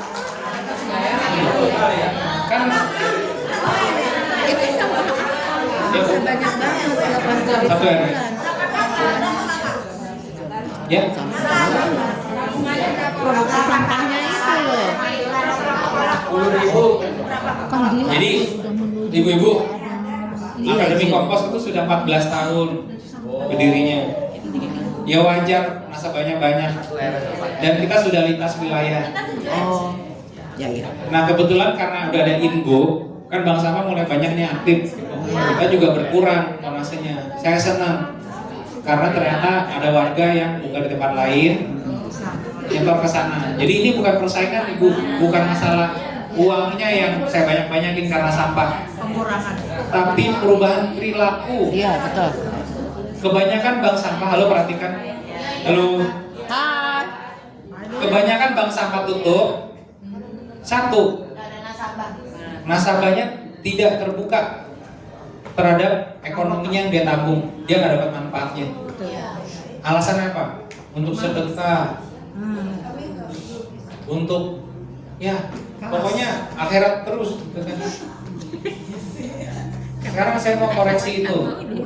Kita milah sampah aja itu udah bagus untuk akhirat. Tanggung jawab pada lingkungan. Bonusnya adalah tabungan sampah. Jangan lagi diiming-imingin ini sedekah buat siapa? Soalnya gini, kalau orang itu hari ini kita nggak kasih bukti atas kerja jerih payahnya dia nggak mau ngelakuin lagi. Mohon maaf nih, nggak semua orang imannya tebel. Iya. Saya ambil hikmah dari Gus Baha ya, Gus Baha tuh bilang gini, ibu bapak mau nggak membuka hati seseorang? Nomor 1, ajak makan minum. Jangan ngoceh dulu. Tanya, udah makan minum belum? Kalau udah makan minum, masih mau nambah nggak? Tawarin lagi. Kalau udah kenyang baru kita ngomong, ayo pilah sampah. Gitu. Nah sekarang dari mana bank sampah? Kalau nggak punya duit, mau ngajak orang makan minum, mau traktir nasabahnya, calon nasabahnya, dari mana? Kalau kita nggak ambil Untung dari situ. Oke. Ini di Jakarta masih banyak yang nggak ngambil keuntungan. Saya mau lillahi ta'ala Mas Dito. Iya Bu, lillahi ta'ala Bu. Masalahnya nanti nggak jalan nanti Bu, percaya deh. Bahkan sekarang saya punya misi, saya bisa menggaji Gen Z itu dari ini. Berapa gaji mereka? Rata-rata antara 400 sampai 800 ribu sebulan. Berarti sekali datang saya bisa bayar antara 75.000 sampai 100.000. Nah, oke. Sanggup tidak keuangannya? Sanggup. Kalau nasabahnya banyak. Nah sekarang ibu mau naikin nasabah baru 30 orang. Saya mau ambil keuntungannya, pada protes tuh 30, pada takut. Cari lagi bu nasabahnya. katanya kakaknya banyak. Tadi kan nanya kan kakaknya berapa gitu. Saya udah lintas wilayah, masalahnya kakaknya udah ratusan ribu. Gitu. Oke? Baik, terima kasih. Lanjut. Sekarang buat bank sampah di skip aja karena udah pada punya. Nah, perhatikan next kita. Bank sampah kami sudah punya aplikasi dan ini banyak perusahaan yang ikut membantu. Maksudnya gini, ini kita bikin sendiri nih aplikasi. Jadi nasabah itu bisa melihat uangnya langsung di HP masing-masing. Ini bentuk transparansi. Itu next slide. Nih, nasabah bisa lihat uangnya sendiri berapa saya udah terakhir nabung. Ya. Jadi ini adalah transparansi, nggak ada lagi buku-buku bohong. Apalagi bendahara dia tanya, saya mau ngambil uang, ntar dulu Bu ya, akhir bulan, tapi uang dipakai. Nggak boleh. Bank sampah diangkat oleh pemerintah melalui SK kelurahan, itu legalitas tertinggi untuk bank sampah. Siapa yang ditunjuk sebagai bendahara, dia bertanggung jawab pada pemerintah dan nasabah. Makanya langsung buka rekening khusus untuk nyimpen uang nasabah. Pak, intrusi dulu sebentar. Iya, silakan. Kalau memang itu tadi bilang bank sampahnya itu yang ngambil di pemerintah juga bank sebagai bank sampah, itu oke. Ada sirkulasi berjalan. Tapi kalau ternyata bank sampah unitnya itu dia mencari sendiri pelapak-pelapak dengan resiko segala resikonya, itu bagaimana? Kalau pelapak, saya pelapak Pak. Jadi bank sampah saya dengan pelapak. Saya nggak jual ke BSI karena tadi kejauhan BSI-nya dan harganya rendah. Pelapak lebih tinggi karena lebih menguntungkan nasabah kan. Jadi saya dengan pelapak, pastikan pelapaknya itu pembayaran sehat. Pelapak boleh banyak pelapak, tapi banyak juga pelapak utang. Pelapak yang langsung, misalnya kita jual sampai kita hari ini, bayar dari 9 bulan kemudian. Sekarang bank sampah saya, kalau bunganya 8 kali dalam sebulan, bayarnya berarti bisa 8 bulan berikutnya dong. Iya.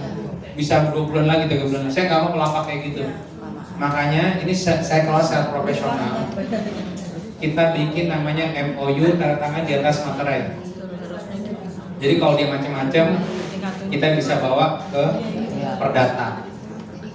Jadi banyak Pak bank sampah kerjasama dengan pelapaknya yang utang bank sampahnya. Iya betul Pak. Kejadian saya Pak. Kedua, pelapak mengurangi timbangan. Bapak punya boncos 50 kilo, dia timbang 40 kilo. Iya betul. Ternyata apa? Ternyata Bapak tidak nulis MOU. Dia ngejemput, dia pikir dia berhak ngurangin sampah buat bayar bensin sama rokoknya dia. Itu harus dijaga dalam MOU. Kalau kita udah kerjasama dengan pelapak, bilang Pak pelapak, kalau nanti ada biaya, tolong disampaikan, jangan Bapak potong dari timbangan nasabah. Gitu. Itu yang hal kedua. Hal pokok ketiga itu dari bendaharanya sendiri, mampu tidak nyimpan amanah ini. Uang mungkin kalau 1 juta masih gampang. Iya. Begitu dari 50 juta, mulai kebayang, oh iPhone bisa kebeli nih, pinjam dulu. Pinjam dulu. Oh TV baru. Pakai dulu. Oh si adik jadi beli motor beat baru nih. Maaf, tadi kan makanya Iya, kemarin benar. ngomong tadi masalah kalau bank sampah itu diresmikan oleh pemerintah, begitu kan?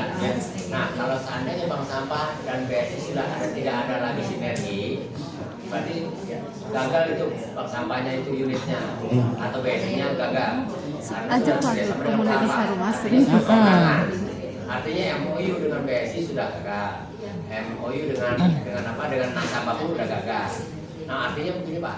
Ya. Kalau saya seperti tadi ada bicara, kita buang multi layer, kita buang telepon, kita buang apa dong, banyak itu kita bayar, itu satu resiko. Kita lagi membayar lagi pekerja yang membantu kita untuk memilah. Dan warga yang memberikan kepada kita itu, stok kepada kita itu bukan lagi nasabah. Yang tadi saya bilang sedekah. Nah, kalau tadi Bapak bilang jangan sedekah itu akhirat. Nah, itu jatahnya sedekah karena mereka tidak memilah. Nih kami yang memilah. Itu kan. Jadi sekarang udah tidak ada lagi bank sampah di BSI itu udah gak ada, ngomong kosong itu. Ya. Mohon maaf Pak, kalau teknik BSI itu kan itu dari kodifikasi pemerintah. Jadi kita tetap hargai itu, biarkan mereka tetap ada. Itu adalah rantai dalam pengolahan sampah. Jadi boleh kalau Ibu tolong perhatikan. Ya. Kalau saya udah kelamaan, saya udahan nih. Jangan dong Pak. Ini pertanyaan penting. Ibu-ibu bagaimana mau menyimak saya? Ibu nanti pulang membawa pertanyaan, saya disangka ngajarin nggak benar. Nanti mereka menuntut saya, kamu ngajarnya salah. Itu berat sekali. Jadi saya mau luruskan dulu. BSI itu adalah rangkai dalam pengelolaan sampah. Ya, Itu haknya BSU, mau ngirim ke BSI, boleh juga enggak. terserah itu. Model bisnis adalah kunci. Mau pilah sampah 100% dari rumah, dibawa ke bank sampah bersih, itu model bisnis pertama. Ya, Jadinya tabungan sampah. ya. Mau bank sampahnya ini jadi semacam pemulung sampah, dipilah oleh pemulung. Iya. Ini model bisnis kedua. Warga buang sampah campur, hanya syaratnya organiknya nggak boleh dicampur. Iya. Jadi dia mau buang emberan, botol, jadi satu gitu ya. Tapi sampahnya kering, Ya. sampahnya kering. Nanti dipilah Pak, itu model bisnis kedua. Jadi sejauh yang saya amatin itu dua model bisnis ini. Yang celaka itu yang ketiga, campur. Organik sama anorganik. Yang pertama, model bisnis pertama itu insentifnya adalah tabungan. Ya, Yang kedua insentifnya adalah dia mungkin boleh bayar uang sampahnya, iurannya lebih murah, tapi itu bank sampah yang ngolah. Kan tadi ada cerita tuh, disclaimer tadi, TPS itu yang ngumpulin adalah pemimpin wilayah setempat. Pemimpin wilayah siapa? RW. RW itu di bawahnya ada bank sampah. Kan bank sampah milik RW. iya, Bank sampah itu milik RW. iya. Bank sampah milik RW. Milik kantor, milik komunitas. Bank sampah itu unitnya sebetulnya komando dari RW. Tapi boleh juga bank sampah di hotel juga boleh ada. Bank sampah di restoran juga boleh ada. Boleh, tergantung sampah yang dihasilkan. Ya. Nah, ini kan mereka ngelola retribusi. Misalnya 50.000 rupiah per rumah. Iya. Ini model bisnisnya nih. Yang nomor 2 nih. Boleh orang nggak milah boleh. Tapi bayar ya misalkan 50.000 sebulan.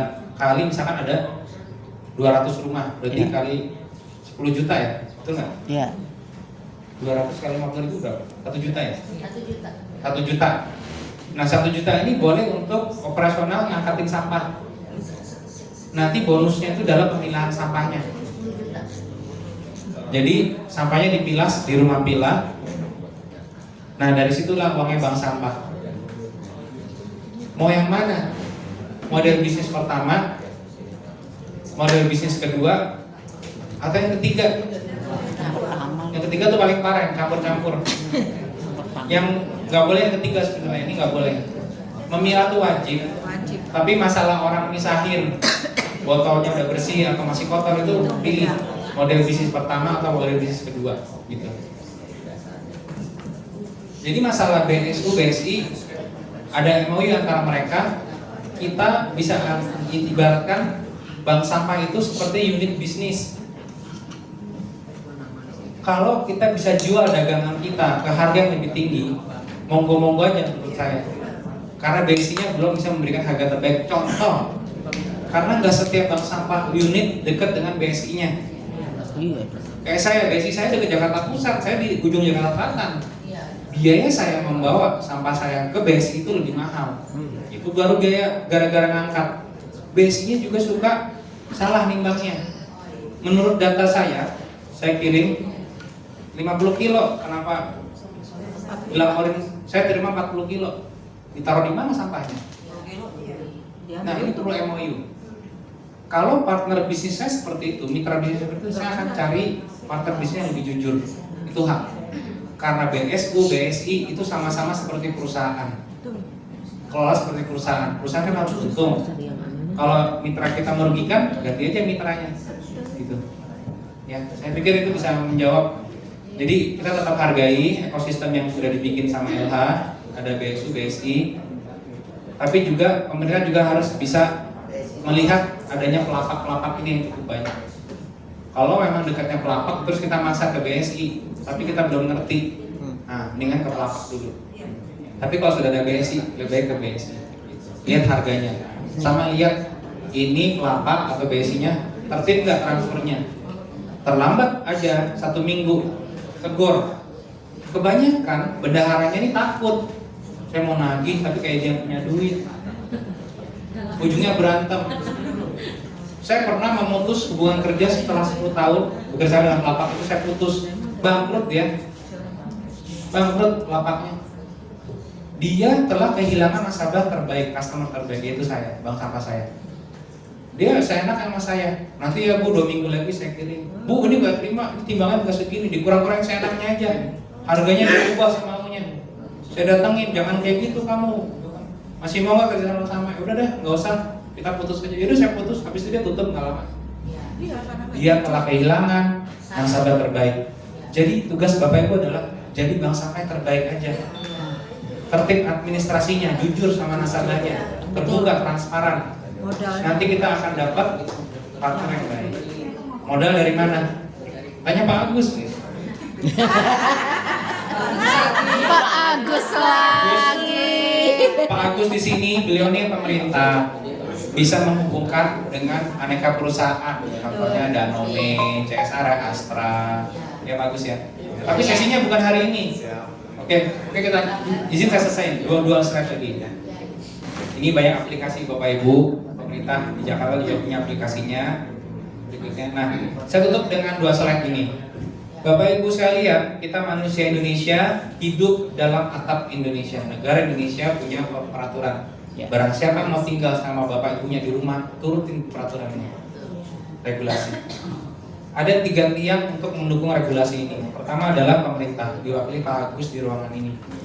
Beliau hadir hari ini mengundang bapak ibu semua, dikasih hotel yang dingin, enak, ada air panas, makan, minum, dikasih samut. Bersyukur Pak Agus begitu peduli. Ini memberikan insentif ini insentif bapak ibu. Hargai Pak Agus.